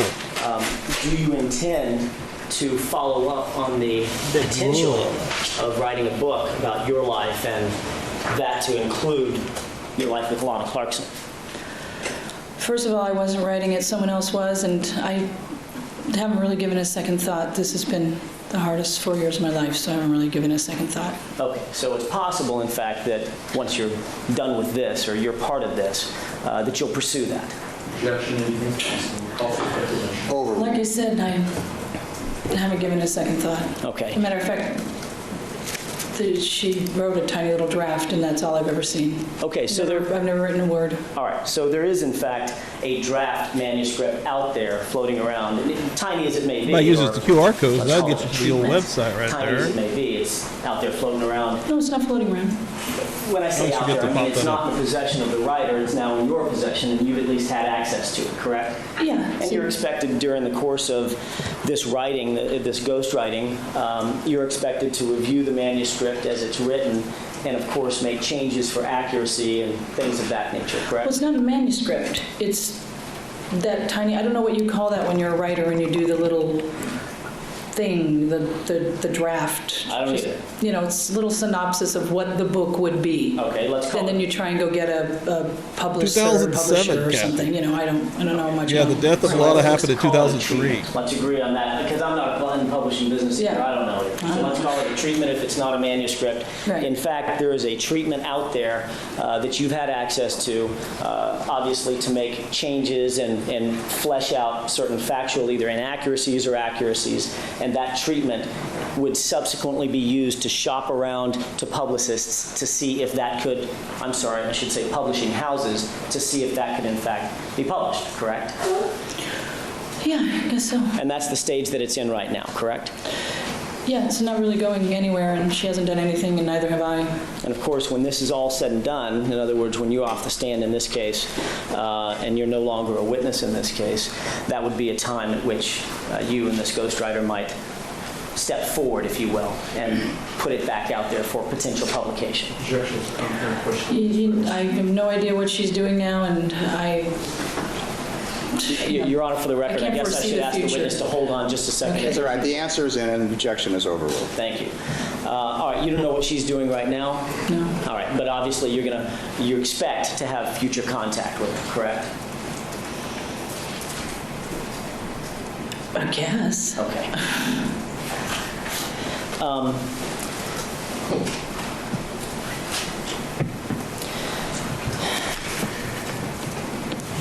If you'll bear with me, Ms. Pye, I'm almost finished.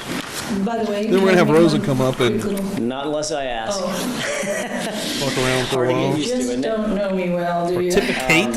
Yeah, I know it's hard to get used to. You'll have plenty of time to answer any questions that Mr. Rosen Okay, asks. sorry, I got it. One of the things that you indicated on direct examination, and I'd like to ask you real quick about, is Lana. Uh-oh. It looks like TikTok's not going to be dark for long. Just in, President Trump announces he will be signing an executive order to reinstate TikTok. on Monday. And I saw that they were trying to make it like, I guess, like 3 more months to get a deal or whatever. I don't know if they're going to do it, man. I mean, they haven't sold yet. Like, is there any kind of conversations actually going on? Because at the end of the day, they don't want the Chinese company that owns this, ByteDance, to keep a hold of this. And they want an American company to actually own it. And a bunch of, like, CapCut. I know a lot of people use that for editing. CapCut also went down yesterday, and I think Jay uses that one. I've seen a lot of different... I'm trying to get this shit off here, too. I want to read this. I'm asking companies not to let TikTok stay dark. I will issue an executive order on Monday to extend the period of time before the law's prohibitions take effect so that we can make a deal to protect our national security. The order will also confirm that there will be no liability for any company that helped keep TikTok from going dark before my order. Americans deserve to see our exciting inauguration on Monday, as well as other events and conversations. I would like the United States to have a 50% ownership position in a joint venture. Interesting. So now they're proposing something else. By doing this, we save TikTok, keep it in good hands, and allow it to stay up. Without U.S. approval, there is no TikTok. With our approval, it is worth hundreds of billions of dollars, maybe trillions. Therefore, my initial, and I know most of the creators that are on there, some people can make a lot of money on there. I mean, even if you make any kind of extra income in today's world, that's fucking dope. I know Jay uses that really well. Like, he has a decent structure on there with a fan base, and people come at him for him to pitch items, which is fucking cool. Therefore, my initial, I've never been able to make TikTok work. I've had a TikTok go over 2 million views, 3 million views actually, I think, one of my true crime ones. And I've had some success with wrestling on there, but I just can't get into the rhythm. And I know that there's definitely a market there because it's very organic, the way that the algorithm actually works. Therefore, my initial thought is a joint venture between the current owners or new owners. I know there's a bunch of different people trying to get their hands on this. I saw Mr. Beast, Kick, actually, the owners of Kick, who live in Australia, whereby the U.S. gets a 50% ownership in a joint venture set up between the U.S. and whichever purchase we so choose. Yeah, I'm going to send this out there too.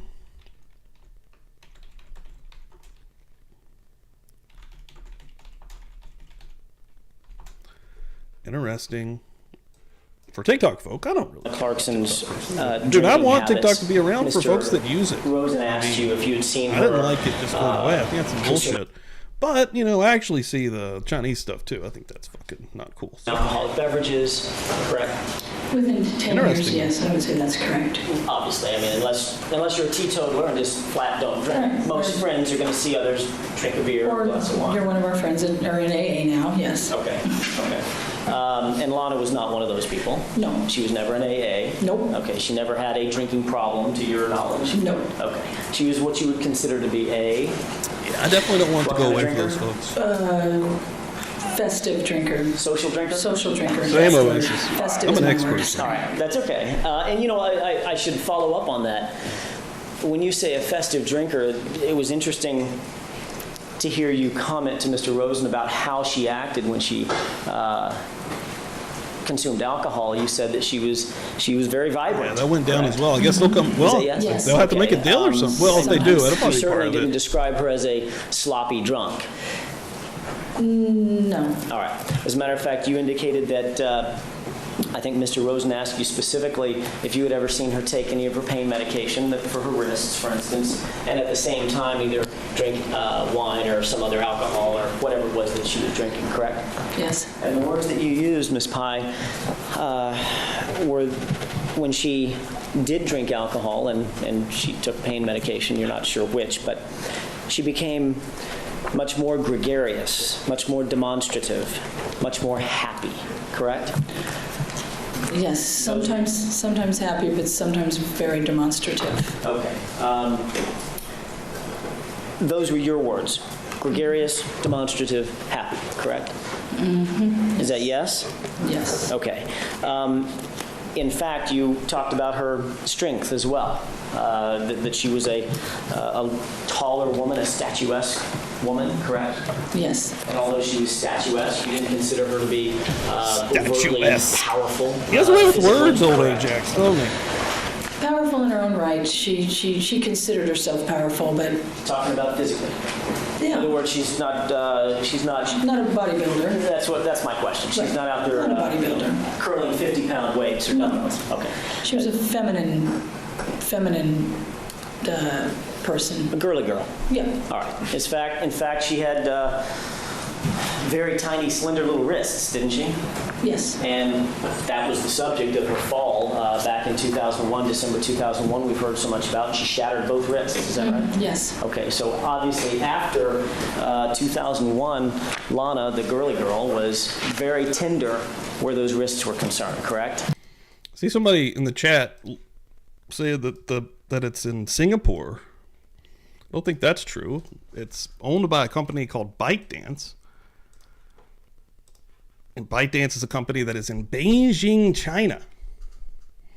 But they do have numerous offices around the world, including the United States, which I knew that the one, back when this shit first started, they had one of the the TikTok United States dude in Congress we had talked to, but I think it's a Chinese company, guys. Yes, after she broke her wrist, yes. I mean, you never saw her out there, in a kickboxing class, slugging it out with a heavy bag or anything. No. All right. The fact of the matter is, you noticed, obviously, that she still was in some level of pain every once in a while with those wrists. Yes. She was still in the healing process, correct? Yes. But by 2003, Ms. Pye, isn't it true that she had basically healed? Although she might have some remnants of pain here or there, she had mobility in her wrists, and she was able to, for instance, drive Yes. and work Yep. and carry out her job at the House of Blues. Yes. All right. The fact of the matter is, you indicated to Detective Tomlin and Detective Fournier in your very first interview with them, and I'm going to ask you to go all the way back in your memory to 2003. Okay. In your very first conversation with them, you indicated that the only time you'd ever seen Lana, as you would describe her, to be depressed was when she broke her wrists. Is that right? Yes. And that was obviously a devastating time for her, correct? Yes. She was an actress. She was used to being in front of the camera, doing things, going on auditions and things of that nature. Is that right? Yes. With a couple of snapped wrists or shattered wrists in halos, she's not going to be able to do that. No, she wasn't. All right. So the only time you saw her depressed, as you put it, God, and there's another part was with when she snapped her Pumpkin. wrists. God, I bet that's all That's what I Rose said into. that day. All right. And God, also, not ready for any I think Rose. we just finished talking about this. By 2003, Bullshit. those wrists were basically healed up, or they were well on their way to being healed up, correct? I believe so. As a matter of fact, they were healed enough that she went out to kind of pull herself up by her bootstraps. She went out and got a job at the House of Blues. Yes. All right. And you understood, by the way, did you ever visit her at the House of Blues? Oh, yeah. Okay, while she worked there? Yes. So you knew that she got a job not just slinging hash at a local Denny's, not that there's anything wrong with that, Right. but in fact, this was a very different kind of job, correct? Yes. As a matter of fact, this wasn't even like a hostess job at a good restaurant. I mean, it was far and away above that insofar as its status in Hollywood is concerned, correct? Yes. She was the hostess at the VIP room at one of the top clubs in all of Los Angeles, Yes. correct? Yes. It's coming And you back. It'll be indicated back. I wonder if that it'll come back she at was very, midnight. very though. happy to have gotten this job. Is that right? She put herself into it and got herself very excited over it, yes. And that was in no small part, Ms. Pye, because she said, she told you, this is a wonderful opportunity for me to meet new people. These are industry folks. These are people that are movers and shakers here in Hollywood, and this could certainly help my career if I could network and meet the right folks. Is that right? That's what she felt, but after that, it sort of hit home that it didn't really turn out to be that. And you did indicate that there was a conversation where she was frustrated and said, oh my God, I think your phrase was, I gotta pull a chair out for someone I used to audition with or something Yes. like that. And you could certainly understand that frustration, correct? Yep. But by the same token, the other side of that coin was she's not slinging hash at a Denny's. She's actually working at one of the top or most exclusive VIP rooms, foundation room at the House of Blues in all of Los Angeles, which is arguably, maybe someone have a fight about New York, but maybe the best location in all of the country to work. Objection compounded. Overruled. He is, dude. He's a It was a wordsmith, great bro. location. Yeah, and a great job. Yeah. And you said yourself, she put a happy face on it, notwithstanding the fact that there might be some frustration about having to put on some shoes and a skirt and nylons and do a corporate, quote-unquote, corporate job, correct? Yes. All right.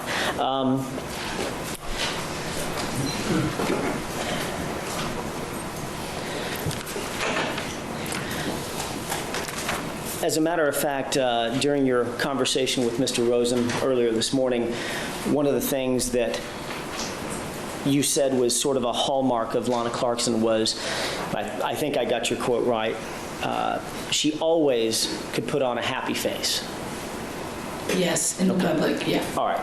And insofar as that's concerned, and obviously anybody is not going to air every bit of dirty laundry out in public. I mean, you agree with that, correct? Yes. I mean, we all do that as a matter of course every day. We might come into this courtroom, for instance, and there might be a particular persona that we don't allow those closest to us to see, for instance. Yes. All right.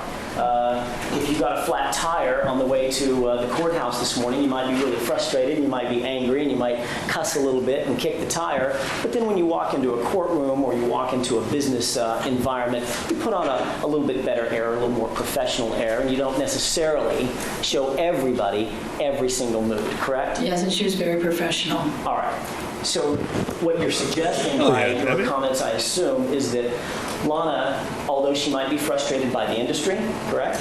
Yes. Might be frustrated by having to take a job I'll be at that she didn't work, necessarily yes. want to take because she fancies herself an actress. We do not correct? get Martin Luther King Day The off, fact that, sadly. she might not be in the financial position that she might want to be. I mean, everybody fancies themselves being Bill Gates at some point. None of us are. Be nice. I guess, except for Bill. There's some frustration along with that, correct? Yes. And you would air those same concerns and frustrations when you would go through your highs and lows because you were girlfriends. Sure. All right. There was nothing unusual about that. Is that right? Objected this way. This has been asked and I answered think 5 times. we're tending to go in a little bit repetitive fashion. If you're going forward, please do. Don't be repetitive in my courtroom, by God. Ms. Pye is not once. What is it? Huh? Yippee-ki-yay, motherfucker. Dowd and his motherfucker. Yippee-ki-yay, motherfucker. Did you consider her mood such that you needed to step in? Did you?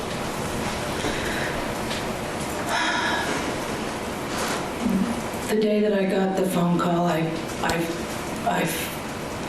later was concerned that I should have stepped in.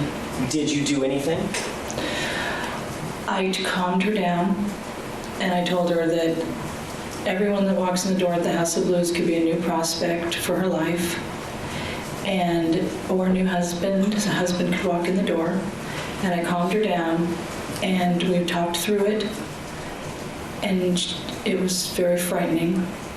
When you hung up with her, notwithstanding the fact that you indicated that she was very frustrated, when you hung up with her, you had calmed her down, had you not? Yes. All right. It took a while, but yes. Okay. How long would you say that conversation was? I don't really remember, but I remember it being a while. Okay. It was a pretty lengthy conversation. And in fact, once you hung up the phone, you were satisfied that she had been frustrated, she had been angry, she had been mad, or a combination of all three. Yet, when you hung up the phone, she was fine. It was more than that. It was more than angry, frustrated, and mad. I've never heard her say those things or be like that in her life. So. You considered her... So I was just greatly concerned. All right. You said she was your soulmate. Mm-hmm. Yes? Yes. She was your family. Yes. She was your friend. Yes. She was your sister and your mother, I think you said. Yes. She was as close to you as you could have another person. Yes. All right. You felt like she was, during this conversation, and at least you felt like she was depressed or upset? Yes. And you've indicated to Mr. Rosen that she said something that frightened you. Yes. Now, what you indicated on direct examination when Mr. Rosen asked you the question was she said, I can't take it anymore. I don't want to be here in this town. I want out. I'm done. I'm done. I'm done. Is that right? We have Yes, been pretty I'm not sure if repetitive. that's I don't quite even. the words that I have somewhere on a statement. And you just but like, man, we've got her that's friend what I'm here. remembering, but there was a few more things that Just gonna you keep said. going. All right, but of course, when you were asked what your best memory of her statements were, that's basically what it included, correct? Yes. And then Mr. Rosen showed you a report taken by Tawny Tyndall that had a different statement in there. Yes. All right. And of course, the fact that you were so close to her soulmate, her sister, her mother, her family, when you ended this conversation, did you contact Lana's mother? No. Did you contact Lana's sister? No. Did you contact some suicide prevention agency? No. Did you call any hotlines?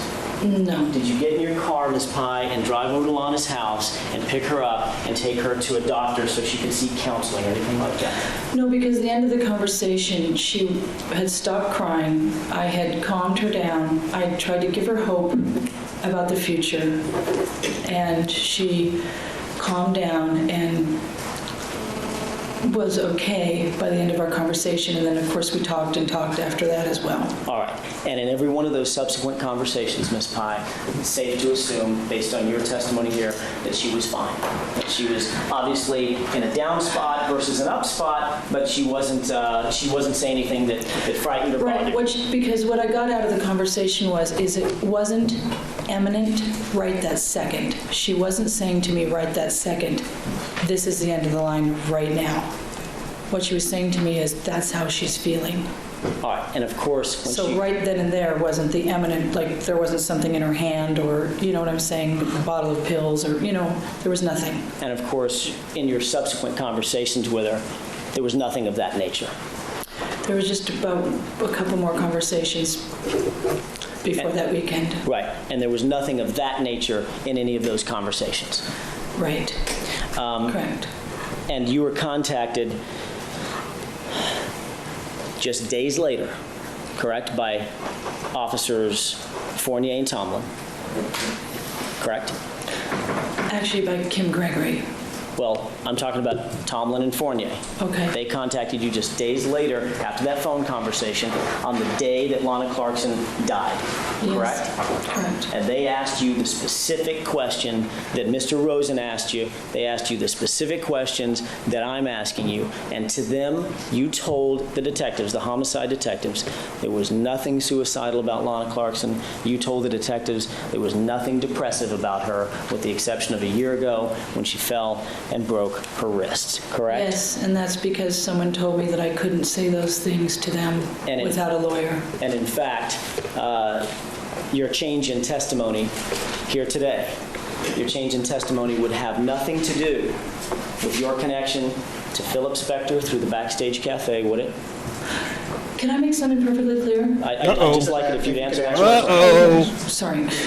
No. Yeah, we're not going to allow you to just attack someone from the stand, ma'am. Let's calm down. He's a separate entity from David Kessel. All right, and your testimony is, your change in testimony today has nothing to do with any imminent or pending book deal about your life and Lana's life that may be for financial gain in the future.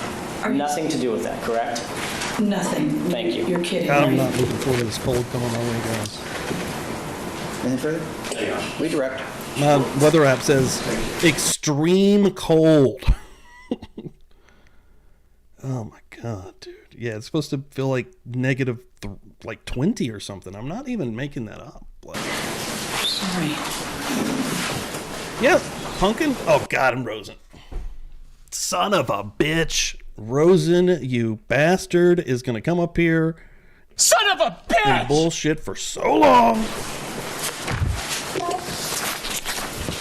Ms. Laughlin, I want to go through some of the points that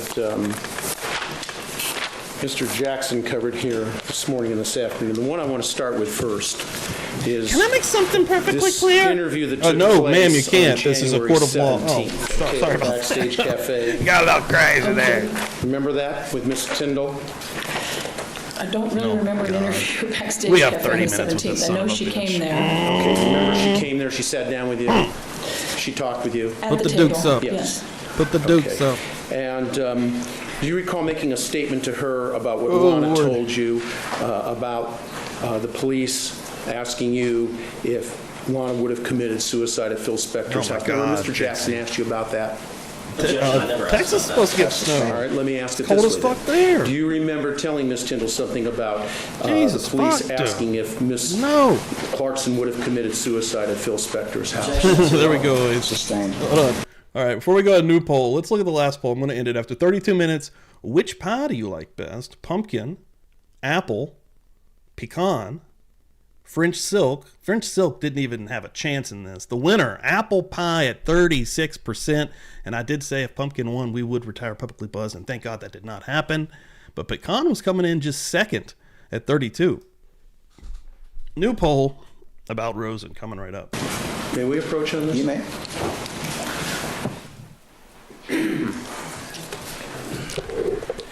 Thank you, Your Honor. All right. May I resume? Yes. Okay. Ms. Laughlin, Yes. I want to take you to the January 17th, 2006 interview, okay? Or meeting with Tawny, Okay. all right? And that was at the Backstage Cafe, correct? Correct. All right. And Ms. Tyndall I'm going to give you four came options. to the cafe in the evening hours to meet, correct? Yeah, I don't remember it being a meeting with me. Again, Well, she was gross. there and she Yes. spoke with you, correct? Yes. Hold on, let me get the poll. And when she spoke with you, did you tell her that the police asked you if Lana would have committed suicide at Phil Spector's in a 10-bedroom mansion? Possibly because that's what they asked me. Right, okay. And did you tell Tawny, no, but I was thinking, hell yeah, she would? Hell yeah. Don't use my word, you bastard. I was afraid something could have happened. It's my word also. And that's what you told Tawny, correct? I don't remember. All right, may I approach you, Your Honor? You may. If I showed you a copy of the report, would it refresh your memory? Sure. Just, all you have to do is read that. Just read it to yourself, please. There we go. Poll is up. Brooklyn, thanks for that share. Okay. Have you read that? Yeah. Okay. And having read that, does that refresh your memory that that's what you told Tawny Tyndall when she came to visit the Backstage Cafe in the evening hours of January 17th? It doesn't, I guess so. I see it there. Objection. I'd move to strike the answer that I guess so. Right. Unless it refreshes your recollection, then at this point, the objection is sustained, the answer is stricken, and the jury is admonished to disregard it. And I would ask to, just so I'm clear, because of the prior answer. Good morning, Brooklyn. We got a new poll up. What do you feel about Rosen? Fucking love him? Fucking hate him? Suck a dick in hell. All right, 62% right now. Suck a dick in hell. Answers. I don't want to strike, Judge. The entire portion of what was attempted to be impeachment material should be stricken from the record. If Yeah, that's it's not, fucking. I understand. That clears what my- you're Not saying. excited You need to, about it. Mr. Rosen, what I will do, I'll give you an opportunity to see if the Yeah, witness's people in, like, memory is Texas actually are refreshed not as to that used to it. conversation. Ready If it's not, then I'll strike it and admonish the jury. Okay. Carrie. Very well.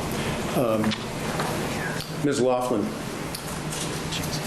having it's read that, everywhere. if you need to It's see it again, growing. I'll bring it up It's to you. If you need to spreading. read the whole report, I'll let you do it. Just let me know, okay? Right. Mr. Jackson went into this with you on his cross. Objection. I did not.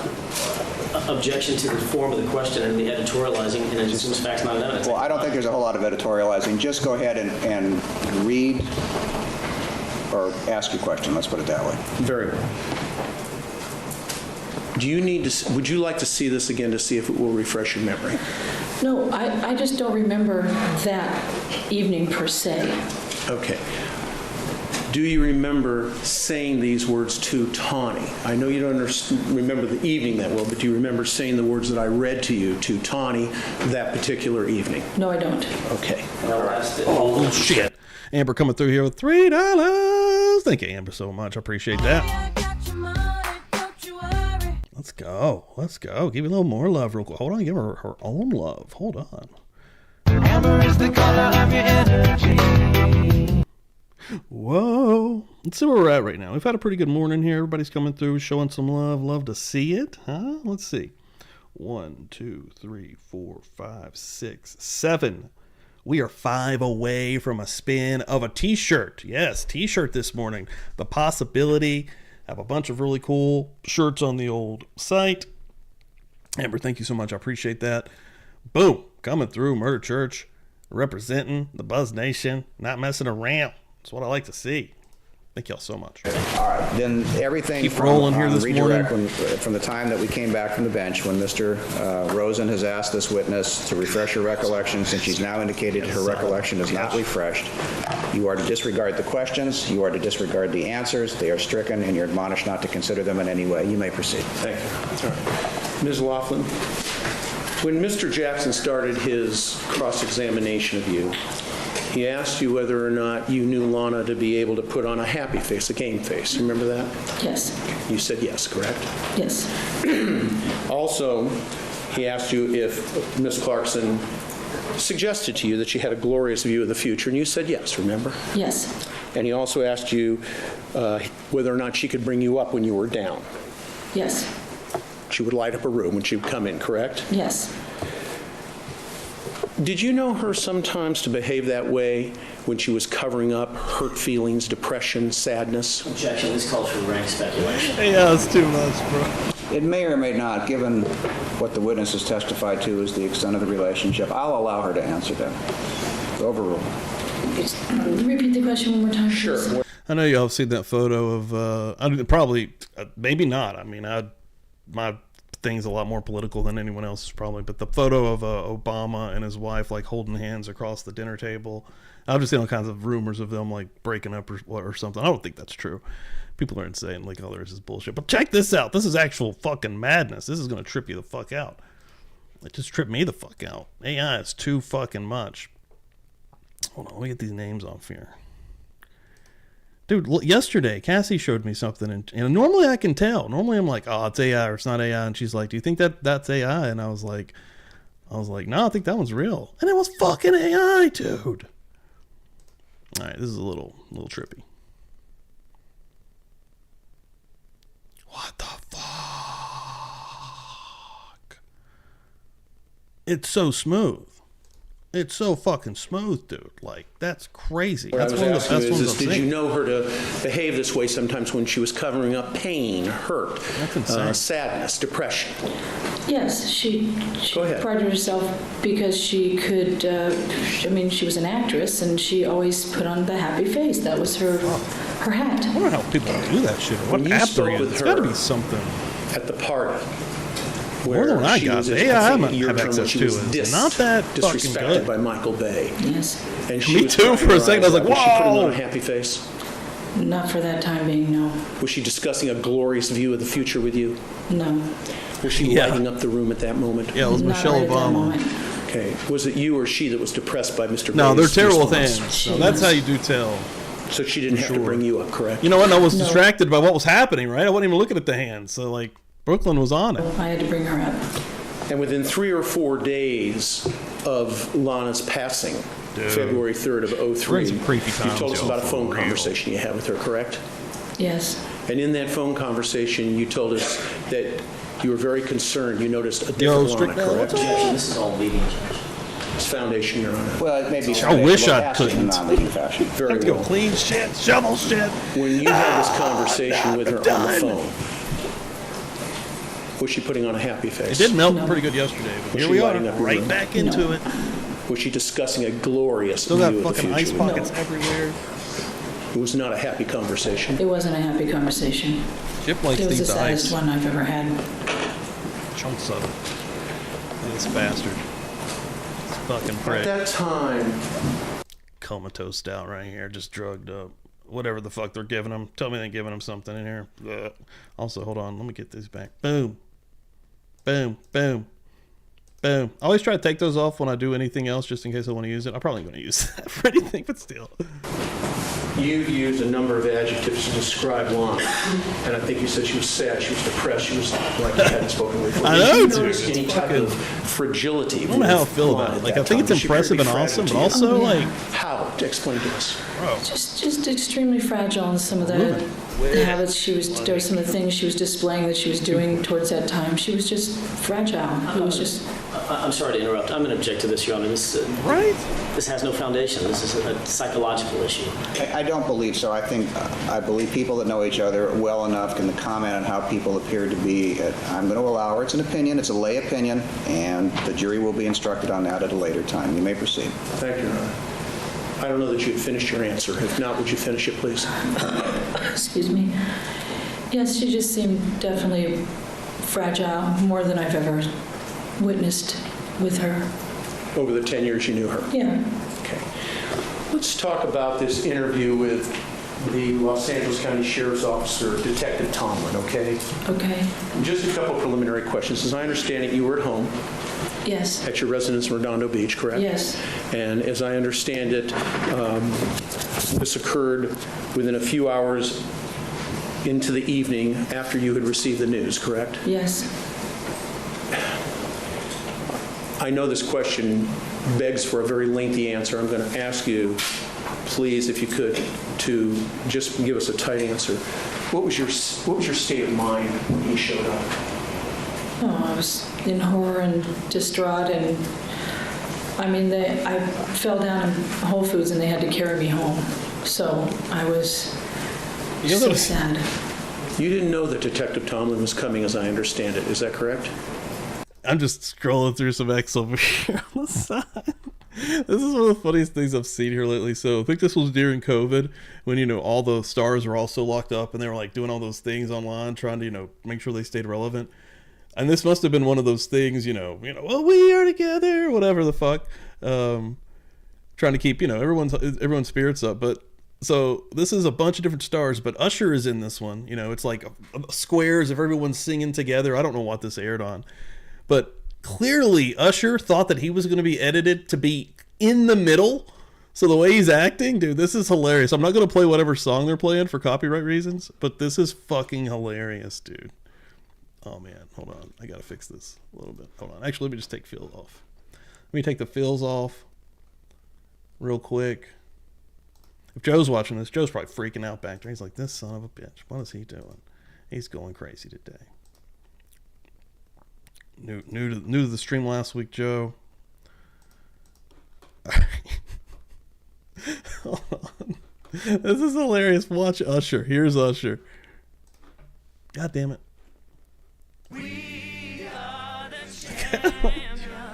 Oh shit. Oh god, no. They're singing We Are the Champions. Almost got caught there. Hopefully that'll be fine. Hopefully we're good. No copyright on that. That was just a moment. Look at him. He's looking around at everybody. He's like, it's like, dude, you're not. What makes you think you're going to be in the middle per se? Like, what did they? Dude, I hope that even better. I hope that they said, dude, you're going to be in the middle of this thing, and then they just forgot or something happened, or they were pranking him. Jesus Christ. I'm killing myself. I think. Thanks everyone for being on this journey of insanity. At some point, I didn't know when. And you spoke to a couple people between the time that you received this horrible news and when Mr. Tomlin showed up at your door. Is that correct? Yes. And you told Mr. Jackson, in answer to questions that he was asking you about whether or not you would be surprised if you heard this, that she had committed suicide when you spoke with Detective Tomlin, you said, yes, you said that I'd be surprised, and then you finished your answer with, like, bro, you're in the corner. You got two people. That's what I was supposed to say. Calm down, bud. Do you remember that answer? Yeah. Were you told? Eyes on lines. How Get many in here. different people? Good to see you. By one for sure. Losing my that mind day, this morning. And then I'm not sure about the other one, if it was that day or the day after when I placed the phone call. All right. Let's focus with that one that day. First of all, let's identify that person. Who was the individual who told you what to say? Anne Marie Crawford, Donahue Crawford. Who is she? She was another one of our friends. And yeah, Murder Church will have some side quests. She came down now. immediately to answer the phones that day. And Excuse me, when you say answer the phone, you mean your phone? my phone. Okay, go ahead. And her father is a lawyer, and she wouldn't let me talk. She said, Look at the poll. What do you feel about Rosen, current defense attorney? And if you're new here, you know the defense attorney of Phil Spector, one of many, who I hate. Let's just say after 16 votes, I put fucking love him, fucking hate him, and suck a dick in hell. 50%, 53% now. Suck a dick in hell, Rosen. I needed to get a lawyer. These are my She people. told you you needed to get a These are lawyer. my people. And did she instruct Buzz you as Nation. to whether or not you should speak Fuck with you, these Rosen, you individuals or son not? of a She bitch. told me not to, and she jumped between me and them. I'll Stone Cold Did stun you you all follow her day. advice? Stone Cold Stunner. Yeah, Stone Cold Stunner. because she told me not to. Oh my God! let anyone Fuck yes, know I love about Dolly Parton. Lana's Happy birthday to the Queen. sorrow and the phone call to me. Did you put a certain amount of emphasis on her advice because her because her father was a lawyer? Yeah, And she told you you needed a lawyer, correct? yeah. Don't talk to them. until you 34 get a viewers, lawyer. 34 Did likes. that scare Boom. you? I can retire. Yeah. So, Did you Love it. understand why you Love needed it. a lawyer? No, because they were homicide detectives. I figured they needed to talk to me In the and know 4-year... the truth. Okay. But when you met with Mr. Tomlin, you didn't tell him everything. Objection, this did is you? leading. Just change the phraseology, Sure. sustain. When you met with Mr. Tomlin that evening, did you tell him everything completely? No, Did you ever hire a lawyer? no, Did you ever feel you needed one? Other than when she told you you needed one? not until I was coming here, but no. Okay. You said you also got advice from somebody else who told you not to talk to the people. Is that correct? Yes, Not to tell them what you knew about Lana, correct? Yes. Or not at least the whole story. right. Who was the other person who told you that? Rod Bloom. And he's in court here, isn't he? And he is the civil lawyer for the family, is that right? Yes, Seated right behind me, correct? yeah. What did he tell you? Don't talk to anybody. We'll call you when we need you. Don't talk to the press. We'll let you know when it's time to do all that. Did he tell you anything else about taking care of you? We'll take care of you. You'll be fine. Don't worry, Pie.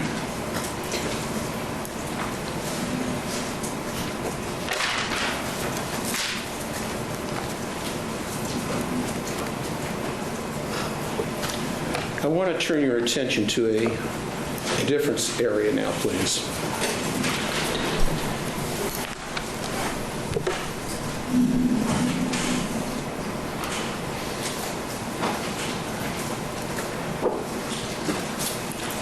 Mr. Jackson asked you about speaking with Anne Marie Donahue about Lana's statements. And I think you answered his questions by saying, well, I had more conversations with her other than just what you've recited, basically what he recited in his questions. And you said some of the conversations, but not all of the conversations. You recall that? Yeah. Okay. When you answered some of the conversations, but not all of the conversations, what were the balance of the conversations? What didn't you address at that point? To the detectives. Yes. Well, the part of her mental state and the phone call. I just, tried to keep those in my mind so I wouldn't tell them that because she told me not to let them know that. Regarding the specific statements that you have testified to here in court that Lana spoke to you about ending it, about it being over, did you ever speak with Ms. Donahue about those statements of Lana's? Yeah. Did you ever speak with Mr. Lindblom about those statements of Lana's? Yes. Did you convey to both Ms. Donahue and Mr. Lindblom those statements of Lana's? Of course. And their advice was? Don't talk to the press. Don't tell anybody. Don't tell the detectives. Keep it to yourself. I don't know if I talked to Barbie for the detectives, but I did Anne Marie. Okay.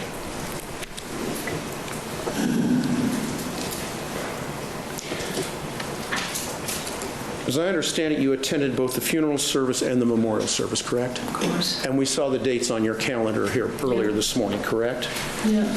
And I think Mr. Jackson asked you about whether or not, when you attended both the funeral service and the memorial service, the family said that they wanted to keep it out of the press. Do you remember that? Yes. And they did tell you that, didn't they? Yes. Did you ever go to the press with this? Never. Did you ever try to sell your story to any magazine or newspaper or any kind of publication whatsoever? Not at all. No. It hurt me when they said that, but I could understand their pain. Have you made any money, and this is in response to Mr. Jackson's inquiry, any money whatsoever, as much as 1 cent, off of the fact that you knew Lon Clarkson and had He sucks. He'll pass out on you. prior to her passing? Not only Thanks, everyone, have for hanging I out this not morning. made Got a 1 crew in cent, here. I've lost so much money because I had to let 2 clubs go a week when I used to do 3. And I want to ask you about that. You told Mr. Jackson you had 3, you had to let 2 go, and you only do 1. That's the backstage, right? Yes, The backstage was going for how long? How long have you been doing that? 10 years. 10 years, correct? Yes, it's like my family there. It's like all of our family. Everyone that shows up every week, it's like it's like Cheers. You let the other 2 go. Would you explain to the jury why you let them go and what your physical and mental being was after February 3rd of 03? Just turn to them and explain this, please. Well, because he was my very best friend in the whole wide world. I couldn't go on. Being a promoter, you have to be happy. You have to be on the phone every day. You have to be cheery. You have to listen to people's problems, all their psychological deals, and get them to still come out to your club and have a good time. I couldn't speak. I couldn't get off the couch. I couldn't move. I couldn't pick up a phone. I just let the phone ring and never answered it. I couldn't do my job. And the only one I stayed with was backstage because I didn't have to do anything to be there. I would just show up, and all my friends would still come and support me. But I just couldn't carry on. I basically couldn't get up, and frankly didn't really want to live without her. Sad to say. So I let them all go. And now I just don't have the spirit to kind of go back and do that anymore. It just crushed my spirit. So the only club that you've retained is the backstage Yeah. since that time, is that right? Yeah, it's a tiny little club. All right. Let's turn to another area that Mr. Jackson questioned you about. He asked you about something about Star Magazine, is that correct? Yeah. Okay. And did you ever conduct an interview with Star Magazine to promote yourself in any way? No. May I explain? Yeah, let me ask the question. In asking you about the Star Magazine situation, I think you indicated that you never spoke with them and that it was identified in the article that the source of the information was one of Lana Clarkson's closest friends. And then you ended the answer to Mr. Jackson by saying, and I think I know who that was. Could you tell us who it was, and would you please explain that situation clearly? Yes. It sounds like it calls for speculation. Overruled. It's basically a chance for her. You've made a certain, during your cross, you've raised certain inferences. I believe she has a right to rebut them. You may proceed. Thank you, Ron. That means you can answer the question. This is what happened. The very next night after she passed away was my Tuesday night. I didn't want to go, of course, but I knew that everyone in this whole town, in this whole world, is going to be looking at me, for the answer, and, "Hi, how are you?" and "What happened?" Everyone. So I had my friends scoop me up and set me down, take me there. And when I sat down, there was 2 women across from me, and one of them said, "Oh my gosh, I'm so sorry to hear about what happened. You were so close to her. You were her best. You were her really good friend." And I said, "No, I'm sorry, I was her best friend." She said, "Oh, so you guys talked every day?" And I said, "Like 10 times a day, at least 3 to 10 times a day." Then another person sitting there said, "Oh, Pi, by the way, this woman is Linda or something from the Star Magazine." Hey, and I Miss looked at her and I Pi. said, Hey, Miss "I'm Pi. sorry, I'm I Miss cannot talk to Pi. you." And that was the end of it. Ms. Pie. But there was another girl that Ms. was in our mix that's a good friend that was privy to me and my information, knew Lana very well, knew all of us very well. So when that article came out, the first 2 lines seemed like Linda said those 2 lines that I said to her. She's my best friend. We talked 3 to 10 times a day. The rest of the article was this other person. Do you know that other person's name? I can only guess. No, you can't guess. Well, We don't allow. okay, sorry. I think it's a girl named. Objection. Sounds like she says she can only guess. I think she's trying to tell us what she understands a person's name to be overruled. You may answer. Yeah, it's, percentage of a woman named Angelique. Angelique? Angelique. Okay. Do you have a last name? No. Okay.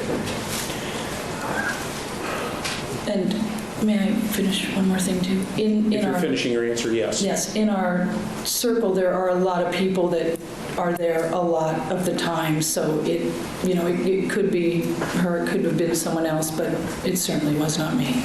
Okay. Swear to God. Ms. Laughlin, as a result of you coming to court and testifying last week and this week, have you had some unpleasant remarks made to you by friends? Oh, I've had unpleasant remarks made for a long time, yeah. Are you gaining anything by coming here and testifying? Oh, no.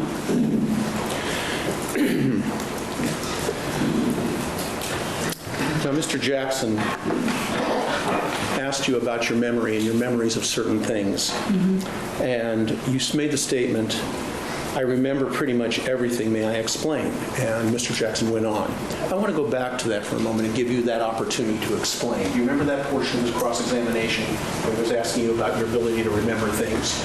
Yes, I do. Yes. Okay, and like I said, you answered, I remember pretty much everything, may I explain? I'm going to give you that opportunity. Go ahead and explain to the jury what you meant. Oh, but I don't know. I'm sorry, but I don't remember what he was pertaining to. What He was asking you about, for example, dates. Oh, about my memory. Oh. Yeah. Oh. No, of course I know what you're talking about. I'm sorry. Okay. That's all right. It's all right. Look, my fault probably for not guiding you correctly. Just What? Yeah. turn to the jury and explain what you meant by that. Sorry. May I explain? I want to give you that chance now. I'm delirious.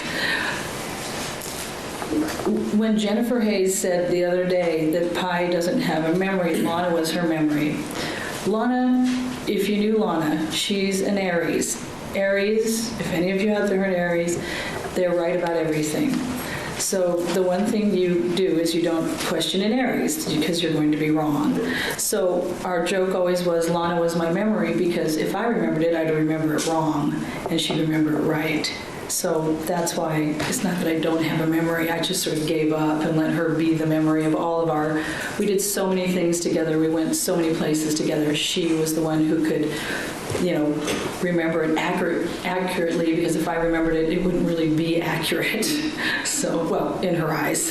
So that's why I said, let me explain. Okay. And she was great. I mean, she was a computer in her head. You've already told us you're not good on things like dates and times and days and things like that. Let me ask you this. Do you have any problem remembering what she said to you at that party when Michael Bay dissed her? No. And do you have any trouble remembering what she said to you in that terrible phone call that you took 3 or 4 days before her passing? Sadly, no. I wish. Yes, ma'am. Mr. Jackson started out one of his questions by asking He's you not as been close listening as to you any were of to it. Lana Clarkson, and then he asked you a series of questions. How close were you The to Lana inside of that Clarkson? man's How head. close would you Ugh. describe your relationship? I've never had a better friend in my whole life. If I was here today on some other trial, she would be glued to my right arm. She'd be helping me in. She'd make sure I had food and water. She was the only person I knew in my whole life that would say, Pi's blood sugar's dropping, my Pi, we've got to feed my Pi. She was like, there was no one else like her in the world. Did she ever use the word family in terms of how she felt about you? Yes, and she used to say that I saved her life because when we met, she was going through a time in the 80s that, wasn't... Objection, this is irrelevant. Anyway, she used to say that I saved her. Objection. Oh, sorry. I'm sorry, I didn't know where the answer was going. It's irrelevant. It just goes to show the relationship, but I want to be very clear, don't get into specific events or whatever. I think the question has been asked and answered, quite I frankly. think it has.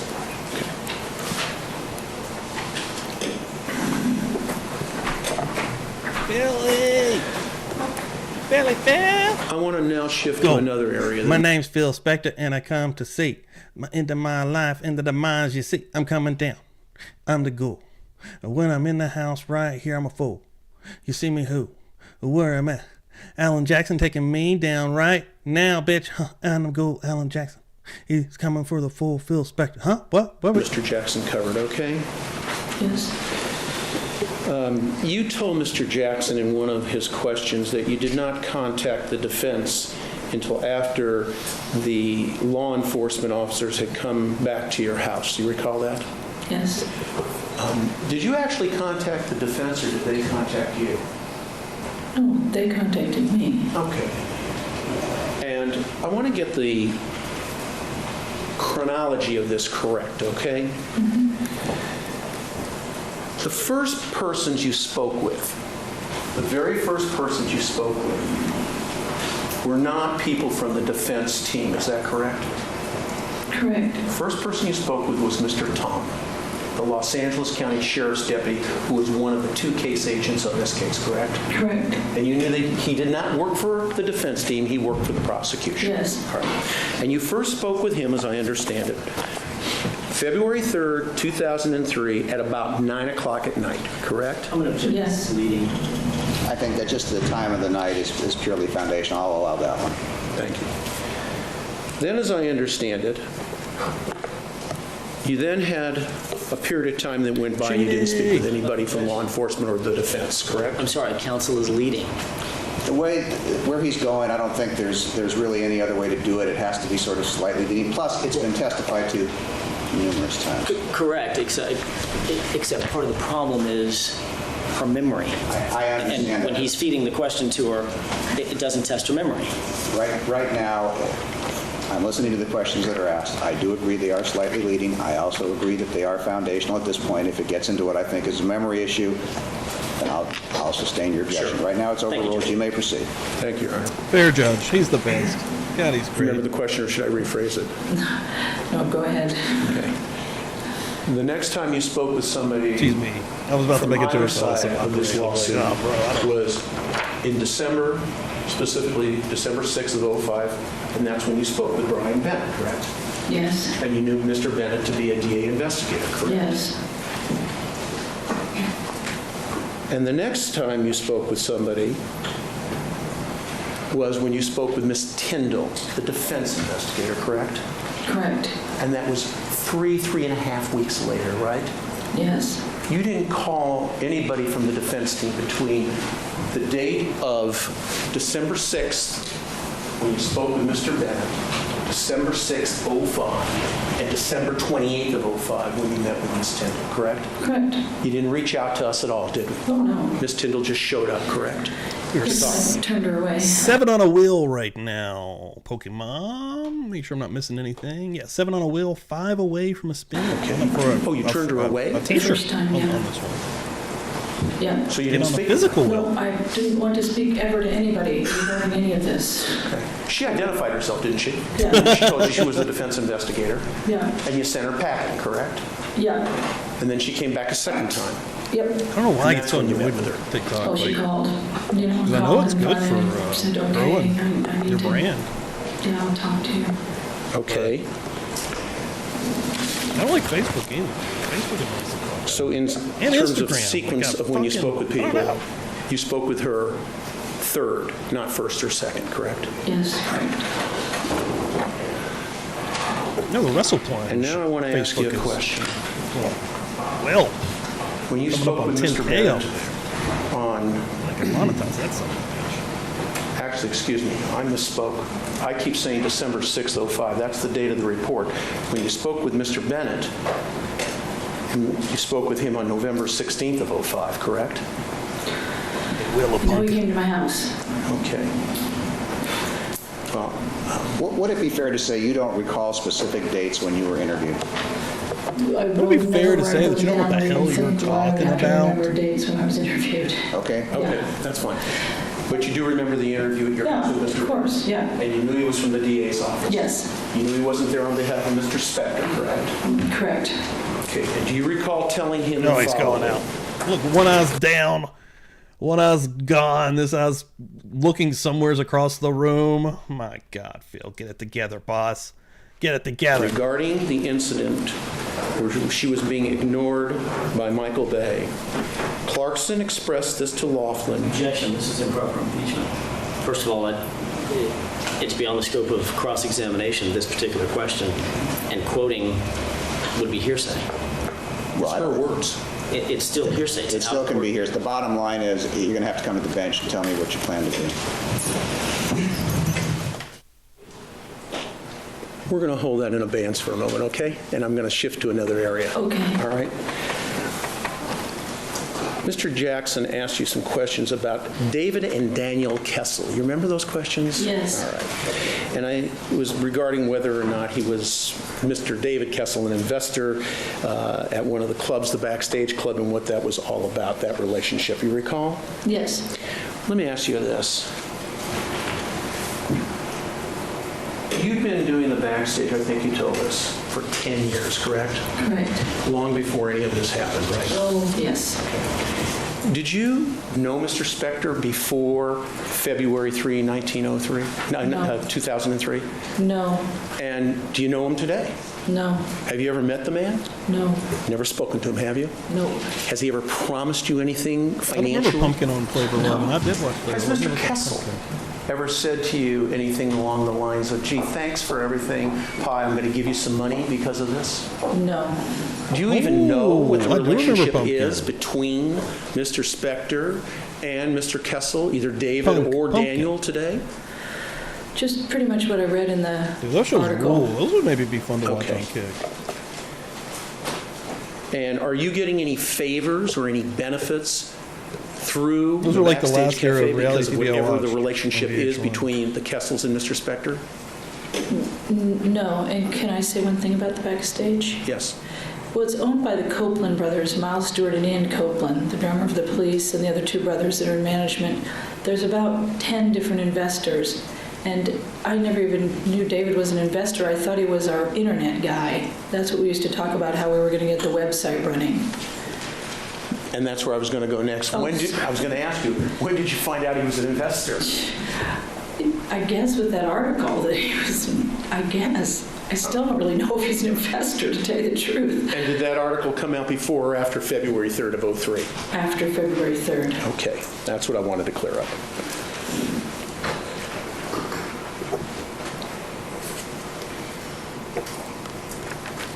And I assume you've never had any conversation with Mr. Kessel about his relationship with Mr. Spector, other than what you told us. After the article, then we talked on the phone about that article, and that was that.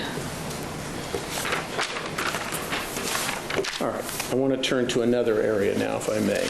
Well, we need to take a recess. Ladies and gentlemen, keep in mind the admonition, 15 minutes. Thank you. See what this next one's going to be here. Next one's 41 minutes, testimony part 5. I think I'm going to get off here and try to head out to do a little bit of shopping before whatever the hell happens here happens. The colder it gets we've been having like ice and rain. It's only going to get slicker on the roads, and I do want to go get some stuff so we can make some food for the week. Amazing morning again. Thank you all so much for coming through. We are working on a wheel, and just keep your eyes open for everything. I said I may go live. Well, yeah, I may go live tomorrow. I may cover the Natalie Cochran trial from days 2 and 3 tomorrow, because I think day 4 is starting Tuesday, and I could play catch up that way. So we'll see there. Murder Church Natalie Cochran could happen tomorrow. Keep your eyes on that. I don't promise that. But yeah, if you did not check out my latest Wrestle Plunge video, please do so, guys. Yeah, it's working on 50,000 views right now in a week. I'm very happy and proud of that one. And again, I just wrote my new script on an Andre video that I'm thinking is going to be pretty wild. I'd never seen this video, heard this story before, and I'm a huge wrestling fan. Oh, it just hit 49K. Yeah, check this out. 49K up on this bad boy right here. Yeah, go give this guy a check out if you have not. And yeah, I put a lot of work into that one. I did. I put like all the bells and whistles on that. That thing right there has all the background noises, like everything. It has, I could go into crazy detail, but that one has a lot of detail. Sometimes I get lazy. Sometimes I don't go that intricate with it. But that one I put, and I think that's what you have to do. I think you have to put every level of intricacy inside of it. But thank you all so much. It's been an amazing morning. I thank every single person that's come through here. I know, Brooklyn, I saw you saying that. Yeah, you got like 12 inches they're calling for. Yeah, I'm not happy. This winter has been a real pain in the ass is what it's been. Damn, Carrie, yeah. That's why I want to kind of get in here. I want to see what's going on. I'm going to go and get ready and do the damn thing. Everyone who came through here, thank you all so much. Everyone, have a great rest of the day. Have a great week. Again, keep eyes on socials, on X especially. You know, that's where I post a lot of news. You'll see, if you follow me on there, you'll see actual news through the day. You'll see opinions, of course. Yeah, and it's all kinds of stuff on there, actually. But you will see updates about this channel also. So, yeah, Amber, thank you so much. Awesome morning. Let's go. Thank you all so much. Let's go. Boom. This hurts. I think